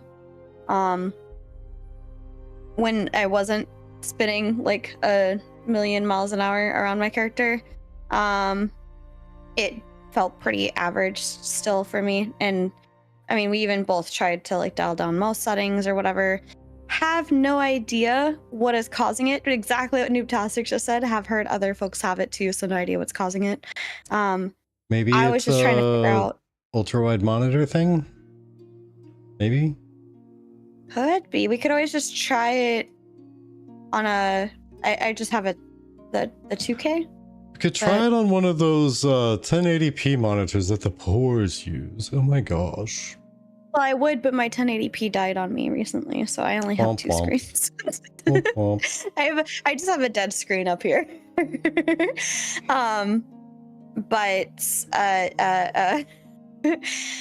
Yeah, basically switch over to an old school trackball mouse. There you go. Oh lordy. Oh, and real quick, just to toss it up there, yeah, there were 4 challenge difficulties. I put it on the 3rd one, master. Okay. And increased experience gain from monsters by 75%. There's a 75% boost of experience gain. Okay. Now, this specific monitor is from just a bad monitor company. I think it's like one of the cheaper ones, which is why I was using it as like a 3rd monitor. And it just decided to not turn on anymore after we got back. So it is potion spins. Potion spins. But yeah. Quit out of there. Movement really felt weird. I mean, I'll put it at a 3, I guess. Yeah, I feel like 3 is fair for it. It wasn't horrendous, but it wasn't amazing. Yeah. It felt a little bit off, and I know we got used to it over time, but it felt a little bit off when we first started playing too. I know I commented on it. Yeah. I mean, and Noobtastic even called the movement floaty, so. Yeah. So I mean, it's average. It's not horrendous, but it's really not fantastic and like spot on. Yeah. So how about lore? Lore, I think we discovered that there is all the lore. Deep. There's a lot of lore. You can go as deep into the lore or as not deep into the lore as you want. Yeah. Which actually, real quick, that's a great call out for our Discord. I put up a poll that says, in RPGs and MMORPGs, this is in our Discord, do you find yourself A, loving cutscenes for the immersion, B, skipping some or most of them, just tell me what I'm doing next so I can keep on track of it, or C, skipping as much story as I can, just please let me go fight things. So far, A is in the lead, with one person choosing skipping most of them, but just wanting to know what's going on, and a couple people trying to skip as much of the story as possible just so they can go fight stuff again. So, just kind of on that, it happened to be on par, like with lore and stuff, because that's where a lot of the lore comes in, as well as like story quests and stuff like that. You read through the quests and there's like little hidden trinkets or things in the books that you read. There's so many books to read in ESO. Yeah, exactly. We haven't even scratched it yet. I saw people literally have libraries of lore books that they had picked up and read, because eventually, I think in your house, you can put all of the books that you've read through the world in your in-house library as a visual representation. Yeah. I think I remember somebody saying something about that. Maybe not all of them, but like a good chunk of them. Yeah. And there's an add-on you can get to let you read them after the fact. Yeah. So you can just do the scan all the bookshelves, grab all the books, and then later on read through them. Yeah, exactly. Be really cool if there is a way to have it put them through like chronologically or group them. That'd be nifty. Oh, that's cool. There's a mythic item that gets more powerful the more books you found. That's neat. It's really neat. Ooh, that would be nifty. Sounds that like would be a Vertex thing. It sounds like a Achievement? caster thing for sure. Yeah, but I just meant like the whole like achievement hunting or completion hunting. Heckin' yeah, gotta get that 100%. Alright, so redundant quests. I don't think there really were redundant feeling quests that we bumped into. Not that we bumped into. I don't know about later game, but there was a really good variety. Either way. So we think a 2 or a 1? Or sorry, a 4 or a 5? Yeah. I was like, other way. I'd say 4. Just because I don't know about later game. Plus the only thing, okay, so yes, I would say 4 because instead of letting me just stay there in the harborage and giving me the next quest as soon as I completed the previous one, I had to keep leaving the harborage, getting a certain way out, and then get back in. And that's not necessarily like a redundant quest, but it was like, all right, rinse, repeat, run out, run over here. Okay, he's gonna pop in. Hey, I have a quest for you. Cool. Run back in. Yeah. But I think every area has so many of these little mini quest chains. So like the variety stays nice and pretty much all the way through. Okay. So yeah, I'd say 4 or 5. That's like little story chains and stuff. Okay. Yeah, it just my biggest problem was just the harborage and like the number of times I was recalling you back to the same place instead of letting you just naturally be like, hey, if I'm available for the next part, just tell me right here while I'm here. Yeah. And I mean, all the little quest stuff that we did, it all felt like it had a purpose instead of just existing because, I don't know, little orphan Annie got lost in the field. Can you go find her? She's probably playing with our sheep or whatever. Yeah, I know we had one of those at the beginning, and that was the people, like the girl that was like, oh, my crew washed up on shore, and I'm like, I know I'm alive. Can you help me find my crew? And you had to like go and like kill some crabs or something for like a healing thing, and then give it to the crew and tell them to go meet her somewhere.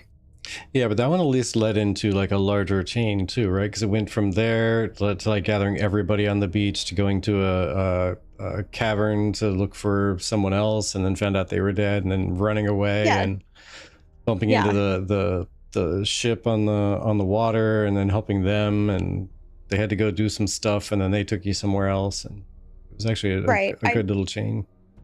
I don't disagree. I'm just saying that's the only one that was most like that feeling. Yeah. And that was only like a step in the rest of the thing. So yeah, I think 4, I'm tempted to put a 5, but the only thing I'd say maybe it might be redundant quest-wise is the like daily quests, I guess, for the I forgot what we call it, compendium or whatever, for the day, like the points for the battle pass. Collecting X amount of like whatever. I mean, you don't have to do those, you can ignore them, but it still like rewards you like points and stuff. Kind of normal for battle pass type stuff though. Yeah. It's required to take certain actions to get points. I don't know. So Noob, what do you think? Vertex stuck between 4 and 5. I'm happy with 4, but yeah, he says that harborage calling you after you run 50 feet away makes one want to hurt that old man so much. Why couldn't you have just told me you're ready? Just tell me it's ready already. I mean, I'm pretty sure I got 10,000 steps in just going back and forth. Feel like Grandpa's sending me out to get the Switch to come back in and beat me again. Oh my gosh. NPC behaviors, I loved it. Yeah, Give it yeah, a yeah, force yeah. because there are a lot of daily grinds later when you try to get certain things and crafting grids. Yeah, those are the things that I was thinking of that would probably bring it down, the crafting grids and stuff. Mhm. NPC behaviors, I really love. Walking around, you hear them just calling out to you, talking to each other. Like, it felt very alive. Yeah, yeah, yeah. I would have to agree on that. Like there was just, you run through the streets and there's a bunch of just mini conversations happening, and you never know when one of them is going to drop some interesting information about the actual world, or if it's literally just gossip. And that one cat vampire guy that Hey, kept you ever calling want out to to you. experience something more? Yeah. I was like, no, I don't. I No, don't I want to be a don't. vampire. Leave me Thank you alone. very much. Leave me alone. Alright, how about the engaging story? Was the story engaging? I feel like it was more engaging than others. The voice acting did a really good job to keep me engaged. It definitely can go into the, I think I was getting overly engaged with like talking to the NPCs to the point, like you guys saw, like when it was my stream, I'm like there like asking all these different questions, and I'm like, wait, if I ask this, will I lose the chance to ask this other question, and da da da da da. And Vertex like, yeah, I think that's enough questions for now. I'm just gonna move on now. So I love what they do with Cadwell. I don't know. Cadwell's my boy. Me and him, Cadwell's pretty we go cool. way back. Yeah. I was so I don't know if you saw it in your game, Vertec, but one of the times you came back into like Harborage, Cadwell's just standing there juggling fish. Yep, over in the corner, just standing Over there in the like on a corner. little bit of a ledge. Yep, juggling fish. I love Cadwell. Yeah. I personally think that the story starts out solid but gets better later on. Okay. So, I mean, I felt like it was already pretty good. I was pretty engaged through it. It was really like neat to learn things. So Yeah, I think the pacing and the urgency doesn't quite feel there to make it a 5. At least not right now. But it is definitely a 4, because I mean it's a good story and the characters are doing well. yeah. Especially tied to the NPC behaviors when you start collecting up all your little buddies on the main story quest, and they all start just bickering and arguing with each other while you're just running around like, guys, we have something to do, can you shut up? That'd be great. Okay. But you don't actually want them to shut up because it's actually really entertaining. Yeah, that's fair. Do you want to like move it over a little bit more just so the rest of that last one is all the way in frame for people on stream? There we go. Yeah. Okay, cool. Right. Immersion. I felt right off the bat they did a really good job with the immersion. Yeah. I think so. I dig it. I'm perfectly okay with either a 4 or a 5. Yeah. 5 is I'm perfectly happy keeping it there. That's a certain part in the MSQ that I really like, that what they end up doing with the NPCs, but I don't want to give spoilers. No worries. Like the cool thing with ESO and with Guild Wars 2. Hi, Candied Rogue. Welcome in. Candied. The cool thing with both ESO and the next one we're trying, which is Guild Wars 2, is that these are box costs, and we can cancel our monthly sub for ESO and start it up again when we come back for the month. We don't have to keep a monthly sub with it to play, right? You just mean you don't get access to your crafting stuff. So it's kind of nice. And I think that that's one of the reasons why it's a little higher ranked, because I'm not really used to these types of games. I actually used to be like, well, why would you rather it's just a box cost instead of a monthly sub? I'm perfectly fine with it being a monthly sub. But it has like pros and cons, right? So if you purchase a thing, it's in your inventory, right? You own it, it's on your computer, you can play it anytime. If you don't have the money to do like a monthly sub, then, you know, like, you can't play. Yeah, So. yeah. And I just did a shout out for Candid Rogue there. Definitely cool peoples. That whole group there welcomed us in. Let's do this way instead. I will see. There we go. The Twitch shout out. So it's actually like integrating everything. There we go. We could do, I'll set it up so it'll also do the Twitch shout out then. Okay. Because I like it. I like it when it says, you know, whether we're last playing Elder Scrolls Online. Oh yeah, I like that too. But I also like the join us in following Candid Rogue, where you just do the little drop down and you don't have to leave to go follow. I like that too. Yeah, Candid is one of 3 guild leaders for the guild that we joined while we were in ESO. They were the glorious people that helped us out understanding a lot about the game and running through some stuff and took us through all of the night market things, which is really fun. Had a blast with that. Just saying, we got some cool achievements because we didn't die too badly and anger them to kick us out of the group and say get lost kids, because we were little children playing around in the big kids area. But apparently we didn't do horribly, so it was fun times. I'll take it for sure. I'll take it. Noobtastic, going back to my point, was saying I was out 2 years and lost nothing. Just booted up my sub and had everything still in the bank and all that. Just more of a what was I doing? So yeah. And that's kind of where I'm gonna be at with Guild Wars 2 when we dive into that one. You and me both, because I've got mine in the back, and I'm gonna tell you the highest character I've actually played is level 28. I got like 4 20-ish level characters, 1 level 2 and 1 level 80 that I just bought with like a boost that you get from purchasing, I think like a X pack or something. Yeah, you buy the expansions, they give you a character slot and a boost usually if you get like the deluxe. Yeah. Hey Tara, welcome in. All right, so where are we at next? Oh yeah, where are we? We are on immersion. I think we're gonna move on from there because I think we're good with 5 for immersion, right? Yeah. And then animations. I feel like that's also pretty decent. Separating it from the emotes.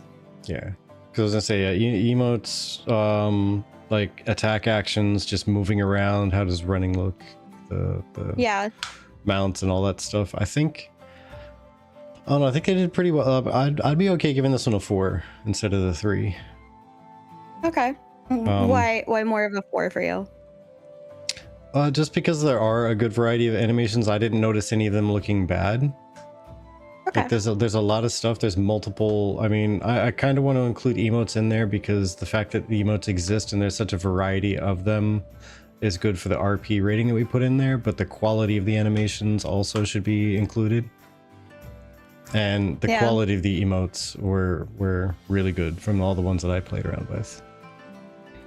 I would almost be tempted to put it at 5, except for the things we mentioned before. Like it feels kind of floaty a little bit when it comes to moving around. So they didn't quite sync the animations with exactly how you're supposed to be moving. It's just the animations themselves look good.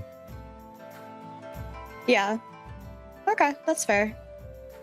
I was separating, I mean, I gave the RP thing just such a high value because of that. So I was rolling like the RP animations in with that. But what about just having popcorn for the sake of popcorn? Maybe I'm just hungry. Maybe y'all are making me hungry.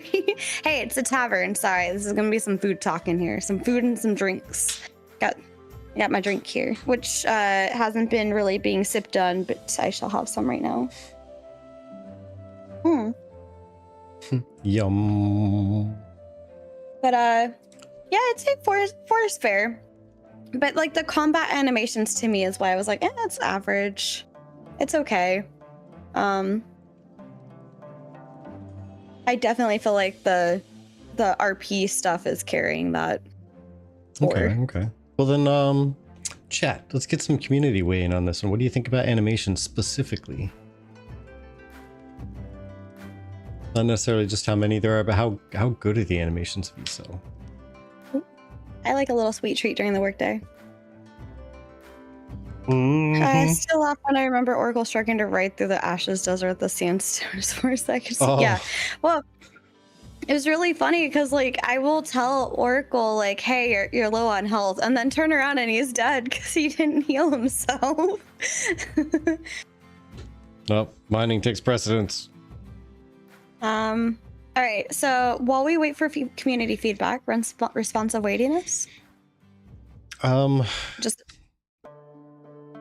I think everything was pretty responsive when it came to key presses, but the weightiness, I mean, we kind of already discussed mentioned that it a was a little little bit. bit floaty.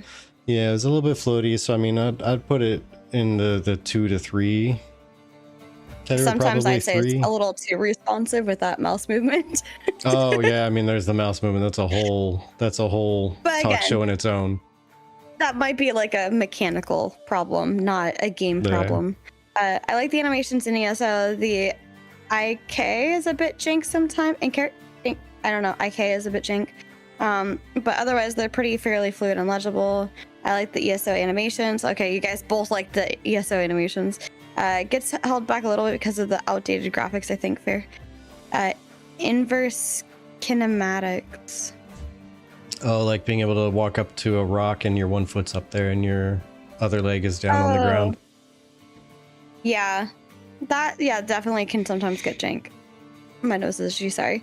Yeah, because you pop out of that real quick to do the animation, then you pop back into it. Yeah. But yeah, I agree then with both of those. Okay. Okay, so we're good with 3 unresponsive weightiness. Yeah. Okay. First time user experience. 3 or a 4, because as I said, they do. I'd be okay with the 3, but I'd be leaning more towards actually making it, or I'd be okay with the 4 that it is, but I'd be leaning more towards the 3 instead. Yeah, I mean, the first time user experience in terms of a story is definitely a 4 because you get immediately put into this like intrigue. You're in a cell and things are happening and what's happening, and this is really cool, and you're kind of like walked through in that format. But so it does a really good job of introducing the story. But I would agree with you. I don't think it does as strongly of a job of introducing mechanics and like the crafting and things like that. I think it could be a little bit more polished in that sense. Yeah, so it's like I like the start of it and how it slowly introduces you to things during that little dungeon escape. But as soon as you hit the end of that, you start getting hit by walls of text describing things that are that you're discovering. Like, look at your character stats. You get a stat point, and it's just like all this explanation, and it doesn't simplify it, make it nice and concise for you, and then say, okay, well, what does magicka do for me versus stamina? What you just say I can put points there, but what am I choosing and why? Yeah, tutorial's great. Easing into the rest of the game, trash. Yeah. So Noobtastic and Terra are both saying kind of like the same thing as what I'm thinking and what you're saying. So we all agree. We all agree here. Population density. Are we ready to move on to that? Yeah. I think, this is one where I think we didn't really get to experience enough to really properly grade this one because we're just in like the quote unquote like starting areas. Strong disagree. Yeah. You said we were in the starting areas, but those areas were pretty populated. Well, yeah, but the population density also is going to end up being like once we get up to areas where it is like a giant social center, is it going to be overpopulated, or do they spread out the importance of one area across multiple cities so that all the population in those cities is... We already know that they shard the open world.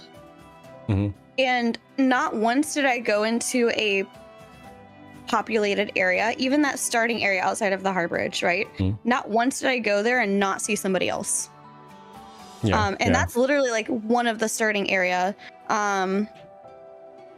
And I feel like that speaks volumes to me because the population of even like the starting areas is pretty high and feels very spread out everywhere I went. Like I go into a dungeon once in a while, we'll go into like a dungeon where there's like nobody else there.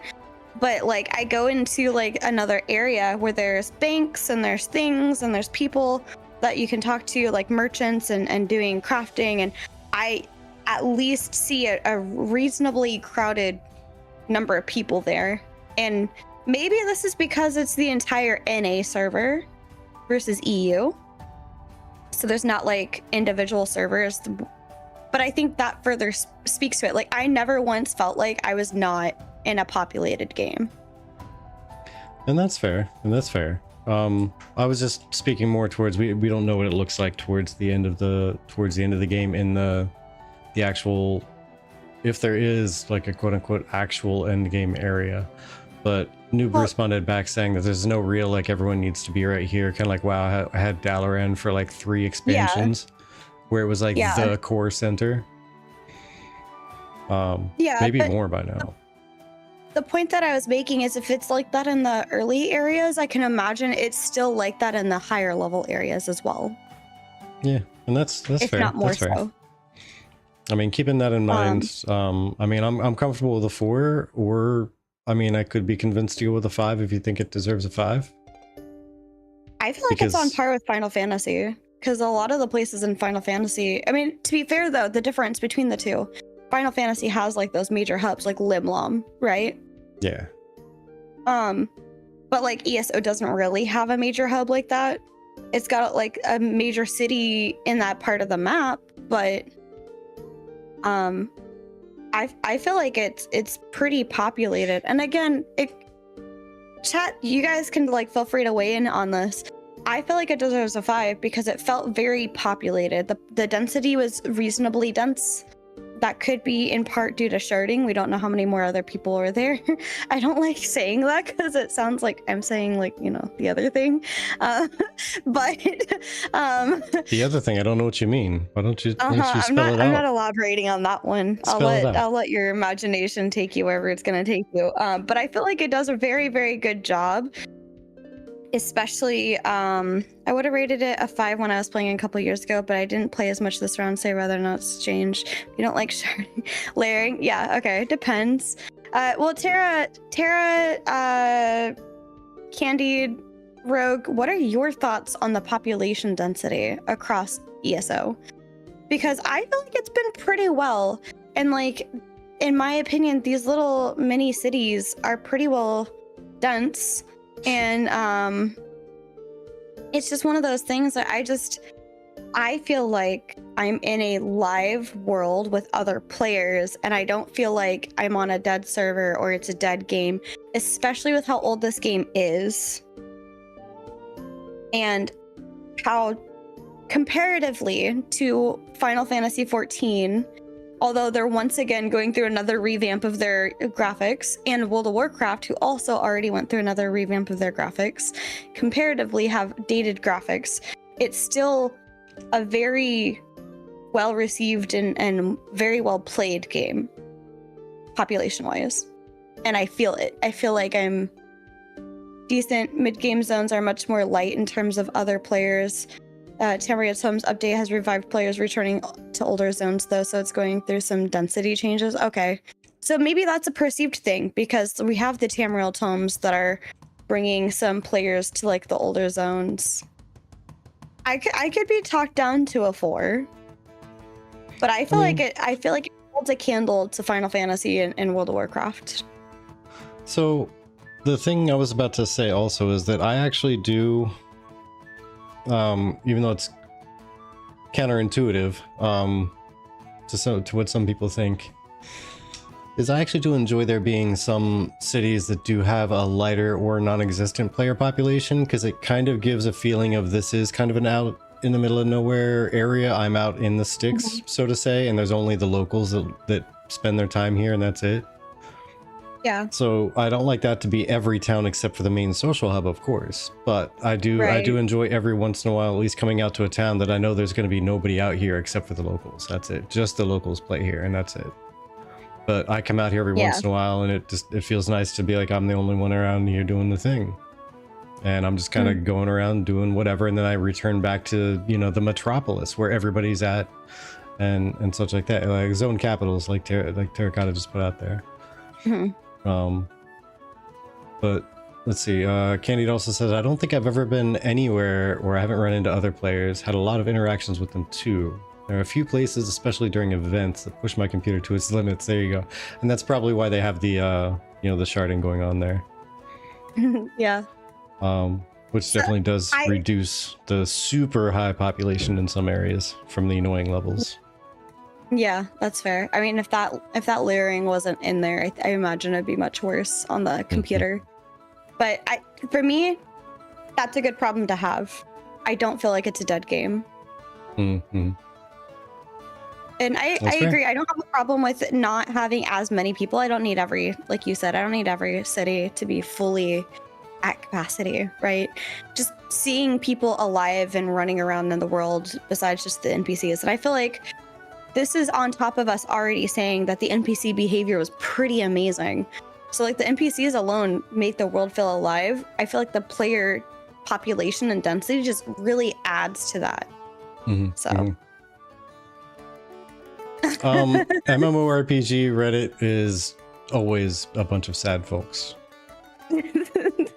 It's the diamond in the rough that has an actual like meaningful thing to contribute, it feels like. I don't know. I don't really go onto that Reddit much, but that being said, from a new player's perspective, again, it could be we happen to come in right when they did a whole new launch of things where they've been updating stuff and launching things and just fine-tuning things, and maybe that's been bringing people back. We happen to get in at a good time for that. Yeah, and also that's really good. Welcome back, by the way. Slash says, with crossplay coming to the player base per server, it will also be a lot more, I feel. Yeah. So that's even nicer, because then on top of that, you've got like the consoles being able to talk to the PCs. And I'm really excited about that in general. Just that more games are doing that, because I played Genshin. I got it on PlayStation, and then I wanted to play it on my PC. And I think I was able to just log out of the account on my PlayStation. I can't remember. And just like log in with the same credentials. But the fact that they're usually separated, like I can't play on my PlayStation with somebody on a PC, for example. It was like a little bit annoying. Unless they've changed that, but this is like way back during pandemic and stuff like that. So I don't know of any game that Reddit doesn't say is dead. We were going through to build you a PC, and we saw it being just sitting there on a demo station in Microsoft. No, it was what was her name? Lisa. Lisa stole my heart. Yeah, I'm trying to remember what was the Micro Center equivalent out there. I think we were at a Micro Center, because this was in DC. This was not in Cali.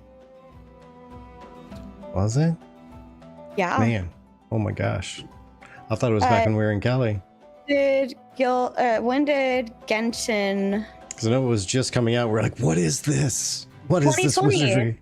September 28th, 2020. We had just moved. Oh yeah, we had just moved then. Yeah, okay. And I remember going into, we were both going into, hey Jay, welcome in. We were both going into Micro Center, and both of us are just staring at this like demo computer with like somebody on Twitch playing Genshin Impact. Just like awestruck. I don't even know how many minutes I lost staring at that gameplay, but I loved it immediately. I'm sad that I can't play it anymore, but that's okay. It's anime Breath of the Wild. Yes, and apparently the gaming community player base for that game doesn't like it when you say that. But you know what? That's what it reminds me of, and I'm sticking to it. They can suck it up. You can be mad at me. That's fine. That's part of the reason why I fell for it. Okay. So, all right. Now with all of those ratings done, yes. What do you think it's changed over to? What do you think that's done to the rank? A tier. Because it was a B. Personally, I feel like this is an A tier, There's some things I wish were better. Really don't like the microtransactions, right? Mm-hmm. But I feel like it's gonna be a mid to high A tier. Okay, do you think it changed place from 4th up to 3rd? Or 2nd? Easily. I think so, yeah. I don't know how high up it went. So we adjusted a couple things down from our pre-play assessments. But we also adjusted a bunch of things up. Like a couple points up. There's a couple 3s we made a 5. What will be the next MMO you're gonna play? Guild Wars 2 / actually, if we finish this in time, we can pop in and show you guys a little bit of like what our characters are right now. I agree. Put ESO in A tier, room for improvement. It does a ton right. Yeah. I feel like after trying ESO for 1 month and my limited understanding of ESO and the things that I'm being told that we haven't tried yet, I'd say it's a solid A tier. I think it'd be a higher A tier if there wasn't as heavy of a microtransaction. Like if the microtransaction stuff was a little bit lighter, I could see it being like a low S tier. But yeah, there's definitely a lot that could be improved. Slash, since you actually just came in towards the end, I'll actually put this back on real quick just to show and go through what we put in here for all the different ratings. Yeah, just a recap real quick. That'd be nice. Just a quick recap. So this top line here is ESO. So we got a lot of 5s across the board for like world size, tiered challenge scale, and in-game content. Hey, take care there, Tara. Tara's gonna be right back. Yeah. All right. Social toolkit, social and RP toolkit, dungeon raid experience without PvP interrupting. And then optional collections and completions, there's a ton of that. 4 in all classes and roles, meaningful in content, in all content. There's a series here that are better when they're lower numbers, because these are quantitative metrics, and these are things that we don't like, and that begins with pay to win. Pay to win, we scored at a 2 because there isn't really pay to win in there. Just a lot of pay for convenience and microtransaction. Yeah. But that's down here a couple more. That's further down the line, yeah. Yeah. Isometric viewpoint is there's none, and we like that. That's good. We don't like isometric. Unrestricted, unpunished, open world PvP, that doesn't really exist. Instances and sharding, we put it about a 3. Seems like kind of average. For that PvP, no, the isometric viewpoint, you can see going down, that's either a 1 or a 5. It is or it isn't, right? Yeah. That's kind of like a true or false, if you will. Sorry, go ahead. Then high barrier of entry, we figured it's not really a high barrier of entry, it's just the first time user experience, which is another thing down here. Too many forms of currency, yes. There's so many, because we're just barely into the game and we've already bumped into so many of them. And they aren't explained well on how to get them exactly. Yeah. We haven't really seen any bots or player-driven RMT. Every MMO has it. It's out there. There's websites that'll sell gold for anything, but it's not in your face and obvious and painful. Yeah. Hard CCs and PvP. We didn't really do the PvP thing, but from what we gathered with people, it's about an average. It's not common to get hard CC'd, but it does take teamwork, and you can be hard CC'd. It takes some teamwork to get it to happen. This one's hard to explain, but yeah, deep combat mechanics being reserved only for the really difficult and like end game fights. I think that's kind of an average kind of feeling. It seems like there's a lot of layered and quantity rather than quality in deep combat mechanics. Housing, I mean, the only thing could make it better is if it was open world, so you could have anybody just walk by your place and take a tour of the neighborhood type of thing. Yeah. Gathering and crafting was fun and engaging, but doesn't feel, at least while leveling, like there's a solid need for it. It doesn't feel important. It just feels like you're getting yourself prepared to actually make it important later in the future. Yeah. Graphics are a 4 because there's only so much you can do with an MMO without tanking everybody's graphics card to, super low performance. But it could be better. So there's room for improvement, so we left it at a 4. combat flow, combat systems, and gonna go ahead and skip over pay for convenience real quick to go to classes and abilities built well. All of those about a 3. They seem very average. There's some good points to it, there's some bad, and it just seems like it's not terrible, but it's really not amazing and memorable. Combat doesn't seem like it's at the forefront of what they're trying to do. Yeah. Yeah, and movement ties into that too, because it feels kind of floaty a little bit, and for some reason I can't stop my character from doing 360 kick flips around the screen whenever I move my mouse a tiny bit too fast. Microtransactions are just in your face constantly. Like, you log in and that's all you see. I understand you got to make a buck for your game, but come on, relax, slow down a little bit there. Then you show me something that's really cool that requires a gazillion purple gems, and I don't know how to get the purple gems, and it's only going to be there for the next 4 days. Yeah, it's a little bit feels bad, man. Yeah. XP. Yeah, XP gain pacing felt kind of average, all things considered, over the entire game.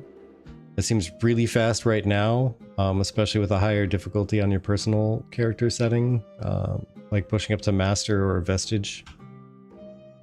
And then wearing experience gear seems super fast, because we keep getting told we barely scratched the surface on the main quest line and the story that's out there in the world that we could experience.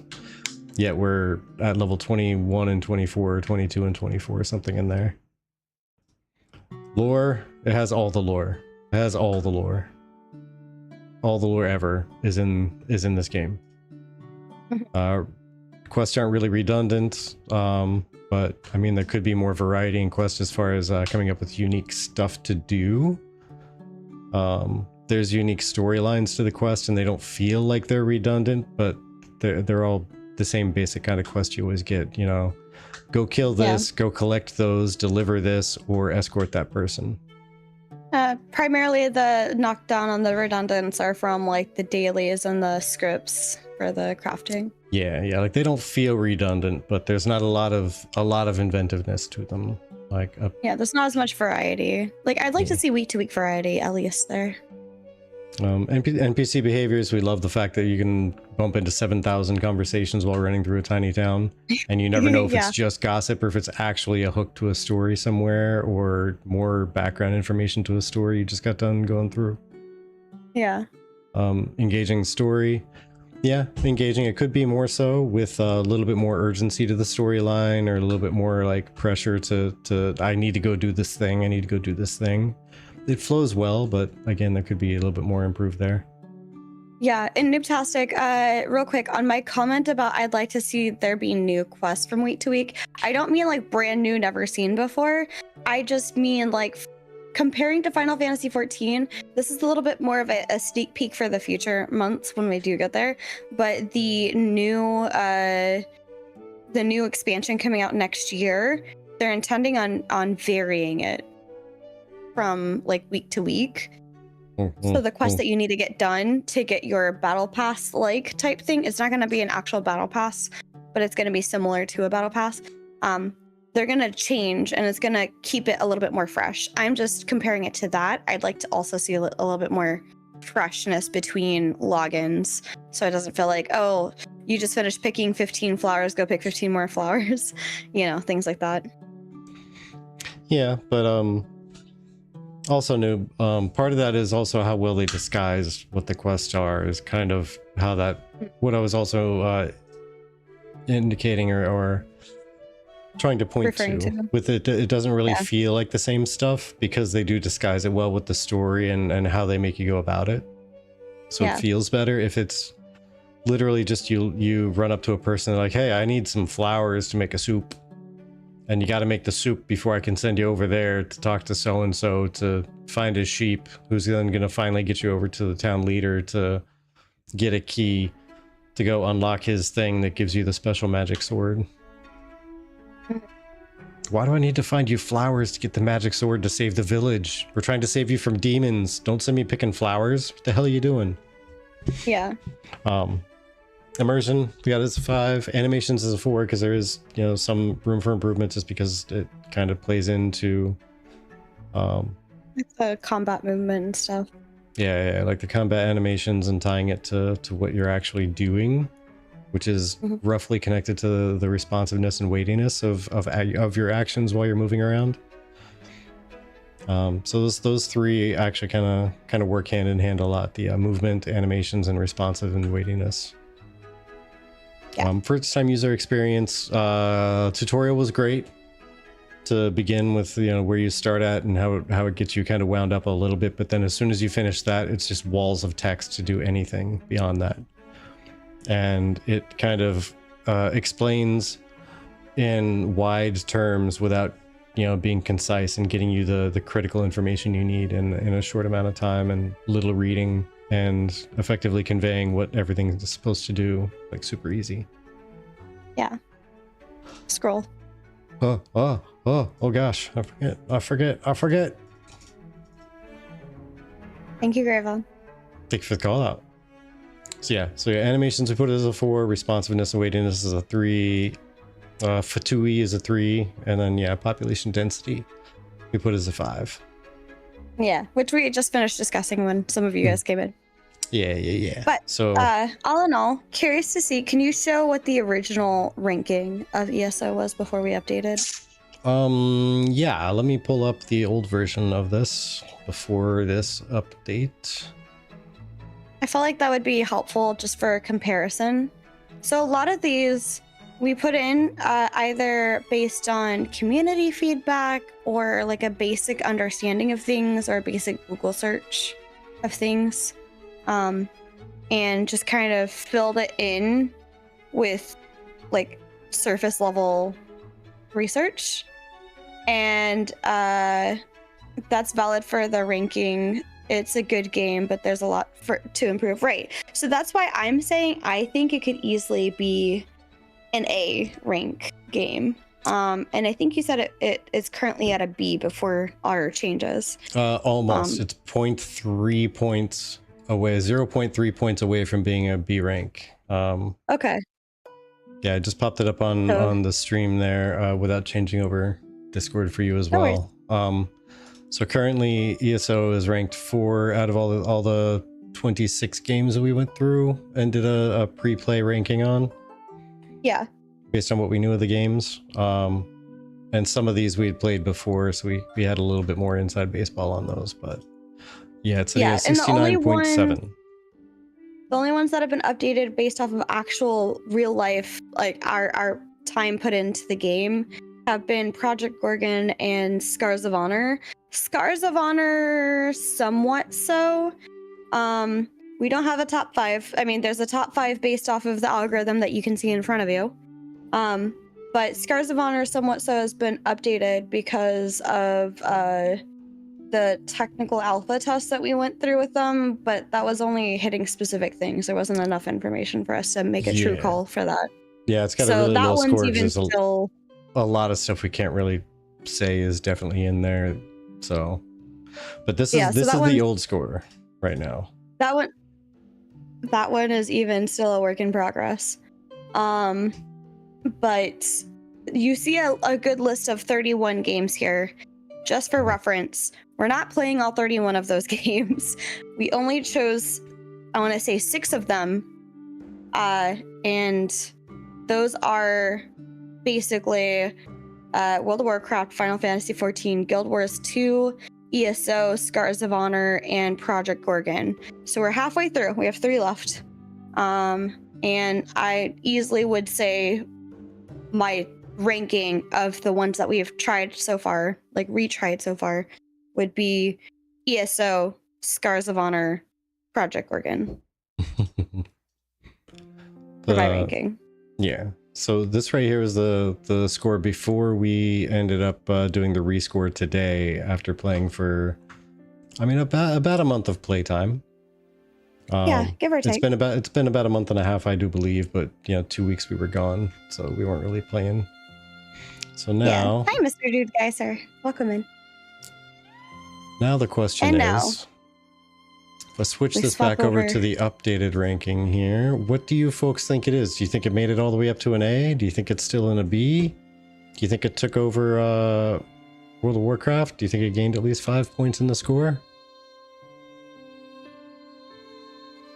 And now for your featured entertainment.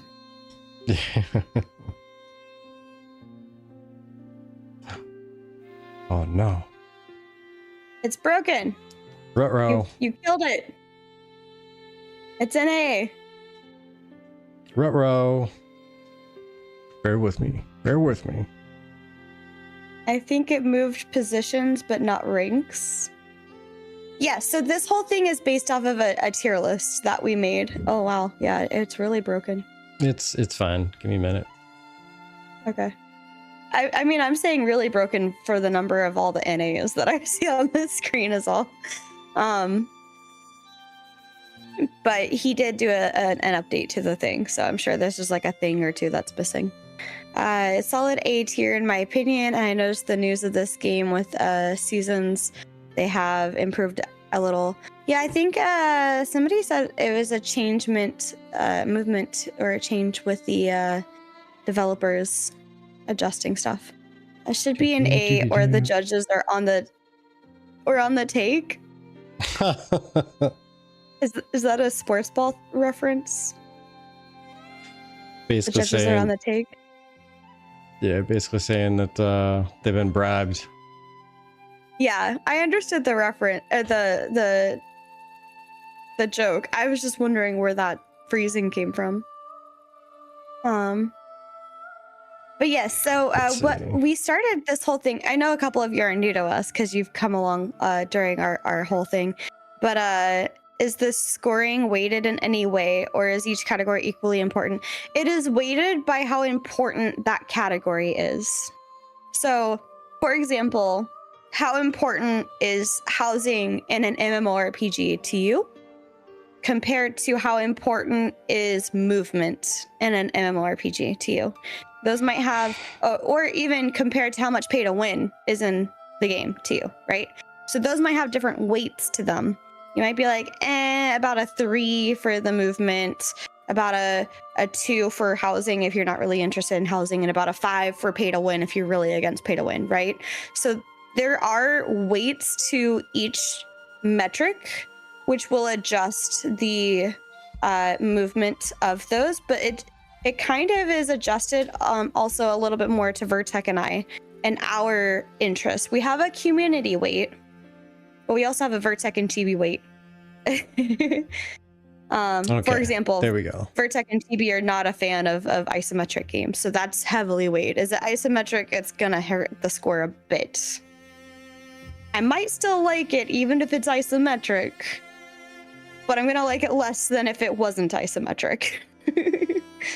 But just for reference, this is something that we started at the beginning of everything when Ashes of Creation, which is the game that I actually met Vertec here over, when that was announced to no longer be operational, we had decided to continue on making content because we had built a really awesome community of people that wanted us to keep going. So we decided to go on a little bit of an MMORPG journey to find what MMOs we would like, we wouldn't like. So we took a bunch of requests, a bunch of suggestions. What MMOs should we check out?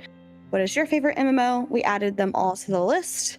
And then we started going through and getting like basic ideas of each of them by searching on Google and just getting an overview of the ideas. And then we did a tier list stream where we put out a link on, I think, rankit or something.com, and had everybody vote by ranking different games. And then that's where the community voting came in. And then Vertec and I kind of used that and then also determined based off of information we were able to scrape from the internet, which are like some of the more interesting, like the top rated MMOs that we should check out, and then compare that to our personal preferences. So you'll see that RuneScape is on there and RuneScape 3 is on there, and those are not really our type of games. So we kind of skipped right over them. Yeah. All right. Yeah. Have I yapped enough to buy you time? Yes. Okay, cool. Now I need you to do it.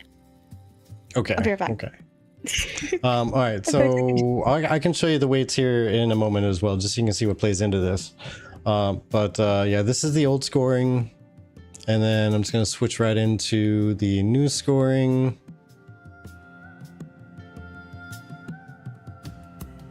Put down. So you see ESO did move up. Wait. Hold on. That one didn't show it actually move up. Wait. Did I click the wrong one? I think I clicked the wrong one. Yeah, I did. Here you go. There you go. That's the new scoring. So it brought it up from a 69 to a 75.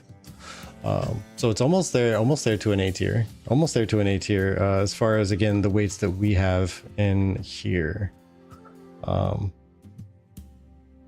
So that's going to be the fun thing, is exactly how is everything weighted for our inputs. Let me actually zoom this in a little bit so you can actually see, like, out of a score of 1 to 5, this is how we rated the importance of everything to us. So we have like world size is a 4, tiered challenge and tiered challenge scale in combat is a 5. Social RP toolkit is a 4. Dungeon raid experience without PvP is a 4. All classes meaningful at combat was a 3. Optional collection 4. So basically everything was a 4 or 5 for most of the important stuff. The instancing wasn't as important to us. High barrier of entry wasn't as important to us. Hard CCs and PvP wasn't as important to us. A little bit less there, but the high one was like combat systems need to be pretty darn good. But you see that was also something that was rated very average. Pay for convenience and microtransactions isn't very heavily weighted for us. Oh. Yeah, but you see that one was also down here at a 4. Yeah, that was still an average there. Classes and abilities. I see 3. What? Said that's down here at a 4, but I can't see where you're saying down here is at a 4. Oh, okay. Let me expand this out here. Also, I can't see I your need to make screen. this thing big. Yeah, that's fair. I need to make this I'm bigger. using Twitch, by the way, so I'm a little bit behind you.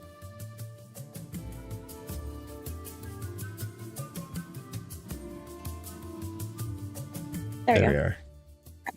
All right. So yeah, the pay for convenience, we put it a 3 for the weight. So it's average, but I mean that one because of the microtransactions and how many there are, that one kind of probably tanked a few points off there. Because that was, I think we started off with that at a 3 or 4. Can you scroll over, please?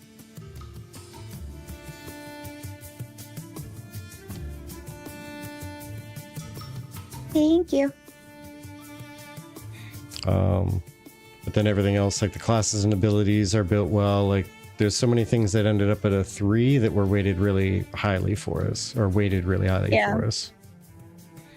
But that being said, like the redundant quest and immersion being weighted at 5, those were pretty good for it. So yeah, that's the weighting that we have for all this stuff here.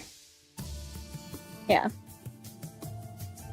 And a lot of these weights we came up with our community. We sat here and had a couple different nights. I think we took 3 different nights to build all this stuff out. Something like that. We took a whole month to get a lot of background information. Yeah, so we gathered all of these individual metrics up here, and then all of these weights down there. We sat around with the community and came up with a lot of the stuff. A few things we steered a little bit more heavily towards our point of view than everybody else's. Yeah. For instance, one of them was this right here, this unrestricted, unpunished open world PvP. I think that ended up at about a 3 with all the community feedback, but we absolutely bumped it up to a 5 because that's something that we highly, highly dislike. It was either a 3 or a 4, and we definitely pushed it up to a 5 because it's okay if there's open world PvP as long as there's actual punishment for it. Like if you're going to go out and just be a murder hobo, you need to be feeling some kind of penalty for that. Yeah. But I'm a little sad that I didn't go as high as I was hoping. But I mean, that does make sense that the microtransaction would have tanked it quite a bit. Because that being a 1, that alone is what, 5 points? Yeah. So that easily would have been the difference between an 80 and the 75. Or is that 3 points? I mean, it's all normalized as well. Like a perfect score of 100 is going to be the top of the S tier that you can possibly get. Right. So a lot of these points are normalized. So it's not going to be like a full 3-point drop going from like 4 down to 1 in any of these.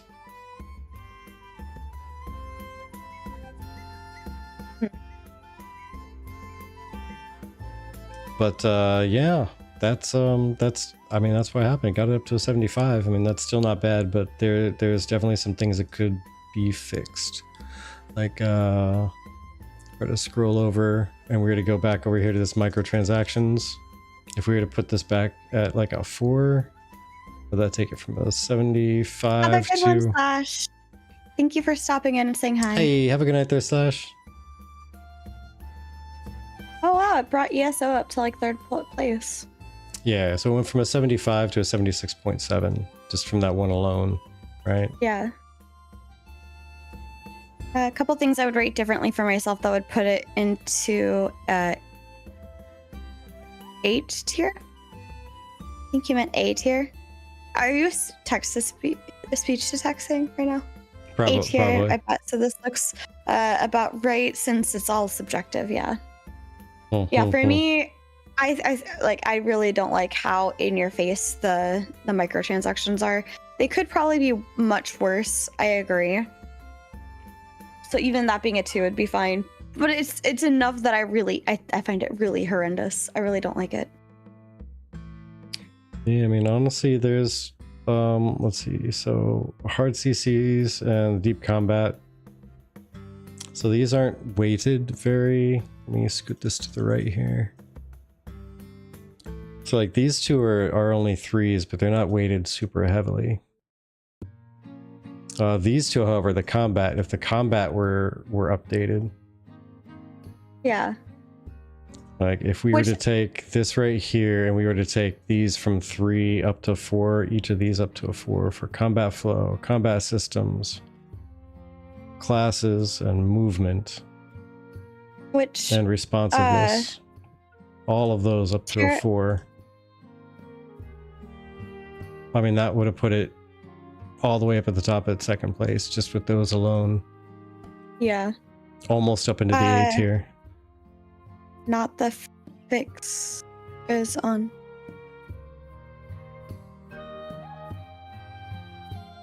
Okay.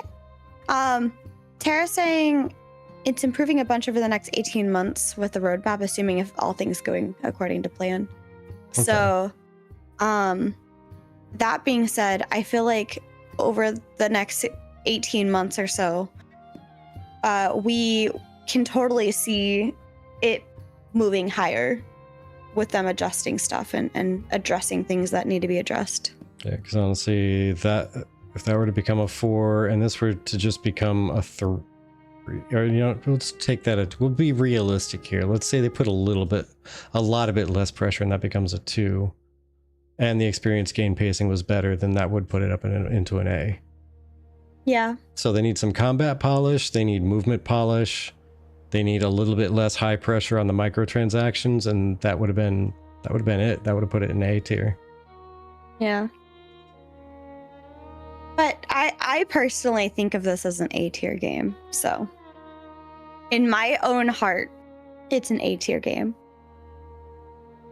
I think they upgrade the graphics. I think it helps the movement, which helps the combat. It's like a chain reaction at that point. I agree. Okay, cool. We're in agreement. So yeah. Yeah.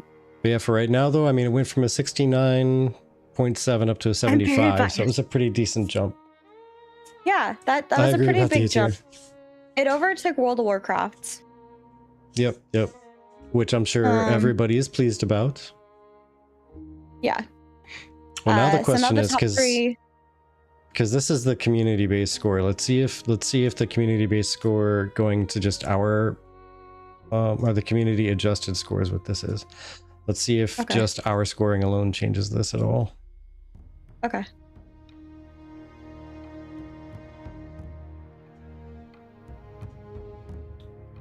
Nope, it stays the same. So we voted basically right in line with community on With the community. ESO. Yeah, it didn't change it one lick. Except for World of Warcraft's at the top and ESO's 4th. Yeah, World of Warcraft and Final Fantasy switch places. And it climbs up a bunch of extra points. But I'm saying ESO was 3rd in the community. And it's 4th in our personal at the moment. Mm-hmm. Yeah. So I mean, the updates that are coming over the next couple of months, I mean, it might even bump this right up to an A. Yeah. I mean, that being said though, I am really, really picky because again, something that's deserving of an S tier should be like your most perfect ideal. This is exactly what I want out of MMO, and that's not likely to happen unless you just happen to be really aligned with like what the developers are wanting out of the game. Because I mean, there's also some tweaking where if we wanted to really up and adjust this, to something that may feel a little bit more realistic, we could end up just adjusting these to like 85. Yeah, 75. There's literally no S tier in existence. 50. If there were, I'd be playing it. Exactly. Yeah, if there was an S tier, we'd be playing it by now. And that would at least give a couple A tiers. Yeah. I mean, I'm fine with that too. I don't know how we came up with like the break off points, but literally because the way this is geared is the 100 is the maximum score you can get. Like everything across the board is perfect. So that would be like the cap of S tier. So then it's just knocking it down by what you usually do with grades, which is 10 points per tier, right? Gotcha. Okay. So that's where the breakpoints were made. But I wanted to make sure I put this in here. That way the thresholds could be adjusted on the fly if we find that our scoring doesn't look to be quite what we're expecting of. But I mean, I'll be honest, it just about lands where I would expect. For the most part. What would you personally rate ESO? Because I mean, they've heard me rate it a couple of times on A tier. Well, it would be between a B or an A if I just had to put a letter on it. It'd be between a B and an A. I mean, and 75 is between a B and an A. Literally, it's 75.0. Yeah. It's right in there. So I mean, it's that's why I was saying it's kind of right about where I would expect. It's just there's not much wiggle room for just letter tier grades, right? Yeah, I would have expected it to at least be an 80. So a low A tier. But yeah, exactly. I mean, there's no such thing as perfect scoring when we're talking about opinions, so this all looks legit to me. Yeah. And that's part of the reason why we like to keep going with the community focus one, and then look at the personal one for us as well. For me, if an MMO has a feature I don't like, then I would judge the game based on if I have to interact with that feature, right? And I mean, the most you have to interact with the Crown Store is when you first log in and there's that giant pop-up. I wish that pop-up wasn't as big, like in your face. It'd be one thing if it was like already preparing you for like, click here for like getting your daily login for the battle pass. I'm just saying, it should be a feature of the monthly subscription, right? Like hide the stupid pop-up when I log in. That should be a feature of the $15 a month sub. Yeah, like I mean, you can do like a little exclamation mark in the corner or something for it. You know, like what you do when there's a new notice for that. You know, so I feel like that would be fair. But I was just saying, if you're gonna have a pop-up, at least already have it on the page where I can collect my daily login bonus. If I have to have a pop-up, then at least I don't have to go fishing around for the like where that daily login bonus thing is and then get it all out of my face. But yeah, so the question is, will Guild Wars 2 keep its score above ESO? Will it go down? If Vertec has anything to say yes about if Vertec has anything to say about it, it's gonna be yes. If not, make it go up. But will it go down? Will it fall below ESO. Who's to say? So,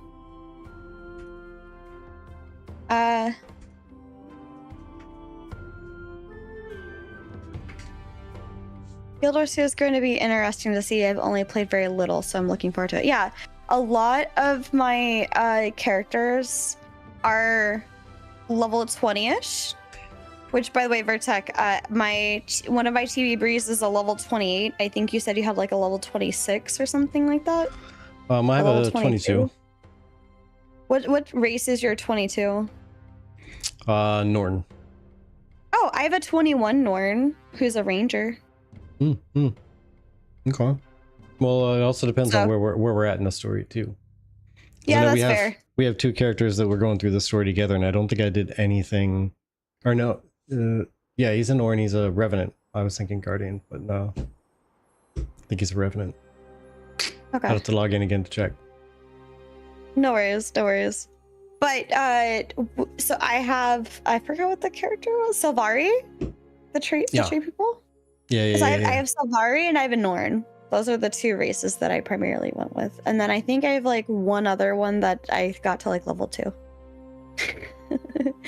So. Yeah, there's plenty to dive into, and I have one character that was at the end of the what the heck expansion was it? You missed everything, Terracotta, everything. The final ranking of ESO, that's what you missed, according to our community chart, which is it ended up being like a mid A to B tier, so 75 points between B and A mid. So everything, damn, yeah. I know I made a ranger, but no clue what level. Pretty sure I went Sylvari. Okay, so like you might be close. Missed the raffle. But yeah, Chibi as Sylvari. No, who would have guessed? Raffle, double damn. Right. But yeah, we're like both around level 20-ish. I don't know how in sync you have to be with the quests and stuff to play together. That's going to be a thing I'm going to be grading this on myself.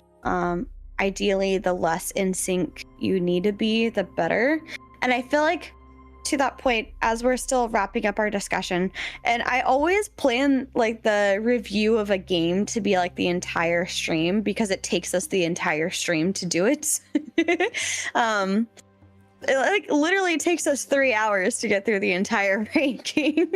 But there's some things in ESO that I feel have some bonus points going for it. Like the easeability for you, a more veteran player, to play with a brand new player. I don't feel like that's very represented in the ranking system at the moment. And you know, additionally, I feel like it's kind of there with like the world leveling with you, but that's really nice, and I really enjoy it because I feel like I don't have to worry about being out of date with the quests that I already have. There's nothing worse than being like, ah, crap, let me dump a bunch of quests. Yeah, so. And here you go, Terracotta. Just to give you the dramatic showing as well. What was that? 2.2. Okay. So yeah, that's where the scoring was prior to tonight's adjustments. Let's see, ESO was at 4th place at 69.7 points. It was rated a C. And now this is after the adjustment coming up right meow, which actually bumped it up to a 75 score and put it in 3rd. It displaced WoW. It did, according to our community. Yeah. According to our votes, as well as some community scoring waiting in there as well. And we also noticed that if we went through and looked at all of the scores that we did put in there, if during the next few months with ESO doing the adjustments that they're doing, if they get some of the movement and combat adjusted, that'll actually put it into an A tier. Actually, it'll kick it up over 80 points, so it would end up actually being up in second place at that point, right behind Final Fantasy 14. Yeah, and I mean, to Newtastic's point, those top 4 are like among the old of the old in terms of MMOs. Obviously, you have games that predate World of Warcraft, but I'm just saying, for the giants that have a relatively widespread audience, they all do very well for themselves. Final Fantasy is among the newest of the grouping, and I think it makes sense that it's higher. Honestly, there might be even a potential that Final Fantasy outranks World of Warcraft, but I think the thing that Final Fantasy has or doesn't have going for it that World of Warcraft might have going for it is guaranteed housing versus like in Final Fantasy you have to fight over a plot of land. And then if you don't log in for like a month because you, I don't know, go on vacation or just want to take a break from gaming for a month, then you lose your house and it's gone forever. Yeah, and you get like a quarter of the money back or something like that. But the one thing that WoW has against it that Final Fantasy does not, or any, honestly, most of the other games on this list don't, is that you can literally just buy in-game gold with real-life money. Yeah. As much as you want, no limit. Just keep buying it. Throw $700 into it and just be rich and buy all of the, all of the bind-on equipped gear that you can at max level from the brand newest raid. Yeah. That's the one downside, or like one of the major downsides of World of Warcraft. Yeah. Final Fantasy and WoW are guaranteed, or my rankings of categories differs greatly from the taverns. I feel like some of that's also stylistically Newtastic. Like you have some style preferences that you don't like with those two. Like we love the anime, we like the cartoony look. Newtastic, I think, leans more towards realistic. Yeah, with me, I mean, honestly, when it comes to games, it either needs to be a lot more realistic or it needs to be stylized. If it's anything in the middle, like it's kind of realistic, but they turn down the resolution to make it better performant on the graphics, it always makes it look gritty and it immediately antiques it. Yeah. So I can see that. It's got to be one or the other. That's where like Ashes had great graphics because it was a lot more the realism and it wasn't quite as like gritty. So pretty. Yeah. But that's also why I loved WildStar, is because it had that, like, it didn't take itself too seriously. It was cartoony and they knew it was cartoony, but it fit the personality of the game and it did really well. I love the graphics. And as much as I might not enjoy the graphics of Guild Wars 2, Guild Wars 3 has already blown that straight out the water for me. Yeah. So now we just got to get you some achievements to carry over to Guild Wars 3 now, see? Would you be open to adding in Guild Wars 3 and Ion 2 into this list? Yeah, I'm going to. Yeah, that was okay. Something we already kind of talked about. I'm going to do that. It's just I'm not going to do it live because I found out what broke all of the numbers on this sheet, and that was because I changed classes and roles. Oh, okay, got it. Me typing that broke everything because everything's so dependent on like all the different tabs. So I'm gonna do it offline and add them in just to make sure I don't break anything. No, it's all good, Mr. Newtastic. There's nothing wrong with that. Final Fantasy very much just like the combat feel, like a strong dislike. Scars is stylized, and I don't dislike it the way I do WoW's visuals, but like as a very subjective, yeah. But I was gonna say, ideally, it'd be nice to have it in by the next time, like next stream that we do, for like the initial thoughts on Guild Wars 2. Just because as we get more information coming in for things like Guild Wars 3 and Ion, I'd like to start plugging things in based off of like information that's given to us. Yeah. So is fair. Who knows? Maybe Ion 2 will be after World of Warcraft. Guild Wars 2 update and ready to roll. Same. I've had Guild Wars 2 in the background here, kind of going. So I have that prepped up. I know I'll be doing that probably on Sunday. Although actually I kind of want to leave this up to you guys. Should we take a week off, like Thursday and Sunday off from the MMO thing and maybe play like a game that we've been wanting to play in case there's one that you've been wanting to play, Vertec, outside of the MMOs? Or should we go straight into Guild Wars 2? Because I know I have some goodie thingies for Witch Spire.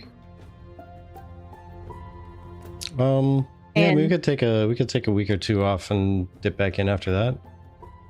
Okay, because I do know like we've got like 2 weeks and then we're gonna be at GCX and then Gen Con, basically. Actually, yeah, it might not be a terrible idea to wait until after we get back from Gen Con to pick up Guild Wars 2. That way there's not a big break right in the middle of there. Again, True. you know? But I was also gonna say I really want to see. It sucks because Thursday I'm not gonna be here. I already had plans, guys. Sorry. Man, I don't know.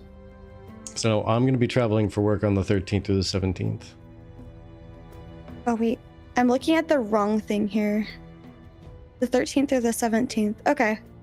I'll be keeping them busy with some Guild Wars 2 during, or technically, I think the 11th through the 17th. But so the thing is, I definitely okay. We'll be late entries, but here's what I'm thinking. Whatever you want to play on Thursday, right? Saturday is 4th of July. Sunday we'll do a Witch Spire thing, and I'll dress up in witchy stuff. What about Tuesday the 7th? We do the community Von Triathlon. Okay. Yeah. And that way we'll have just enough time to enter into the contest before it closes on the 8th. Because I wanted to get in there before they end it on the 8th of July. Okay. Yeah. We would need to get it literally turned in that night then, just to make sure. Yeah.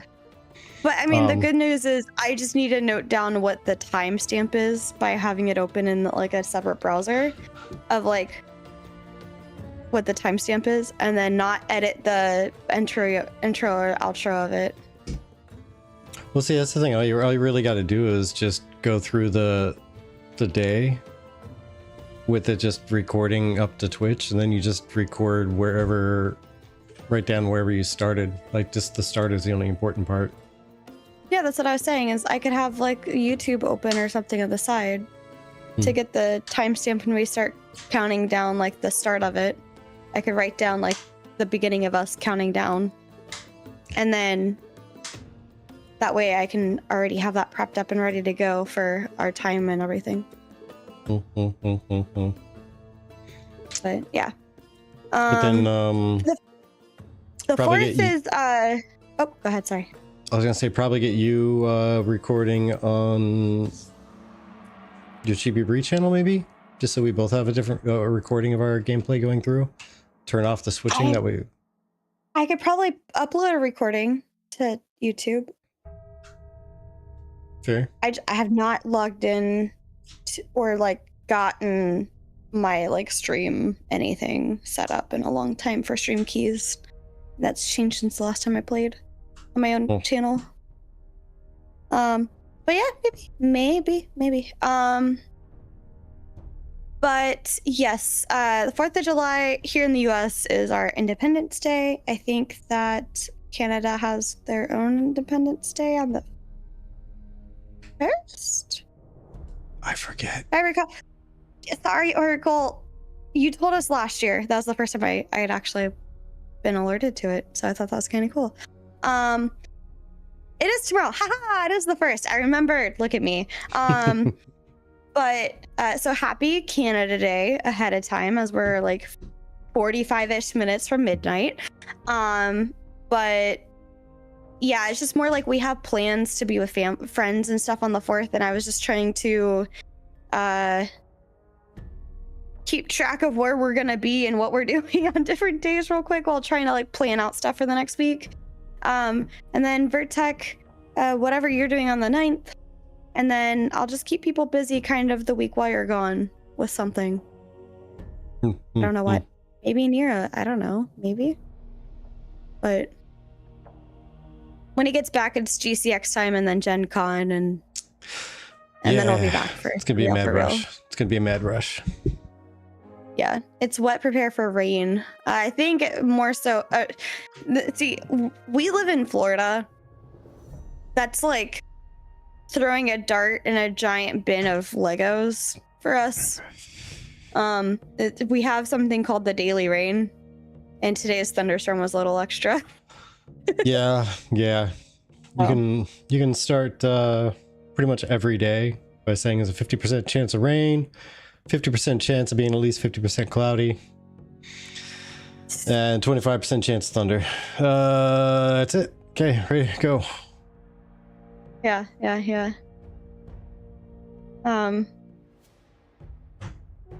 But yeah, that's our plan. So I guess we kind of officially have decided we're gonna start Guild Wars 2 in August when we get back. And then the last weekend of August, first week of September, we're gonna be at PAX West. And then from there in September, we'll be doing some like Final Fantasy stuff. So I live in a beach town, overcast and usually misty every morning. Yeah, pretty much. 80% chance of the gator will ring the doorbell. I actually haven't seen a gator since we moved here, like myself. So gator will ring the doorbell. But in certain areas, I'm sure it's pretty prevalent. All right, Vertec, you got anything else? I'm just over here yapping.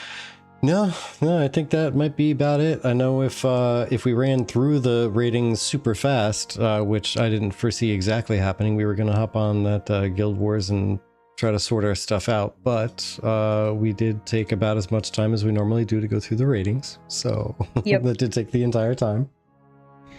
Yep. What can I say? We're thorough. I was going to say the same thing. At least you can know, for those of you watching, at least you can know by looking back at this that we are very thorough with our ratings. It is not a half-assed rating.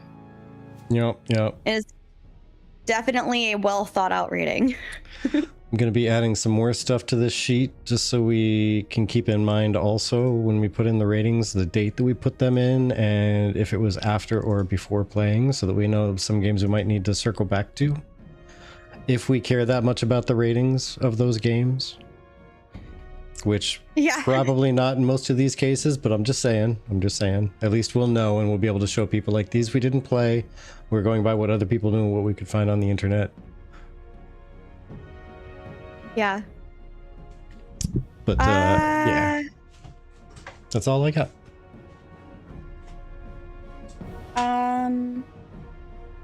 Let us know what you guys want to see us do at GCX or Gen Con for content. I will make sure to grab some of that.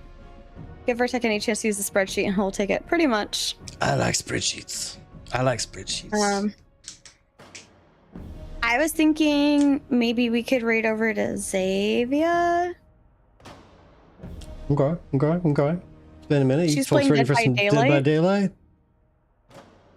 I thought it'd be kind of funny to freaking spreadsheets. Thought it'd be kind of funny. I'm gonna try and jump scare her right now, actually, with a fart reverb that she's got on.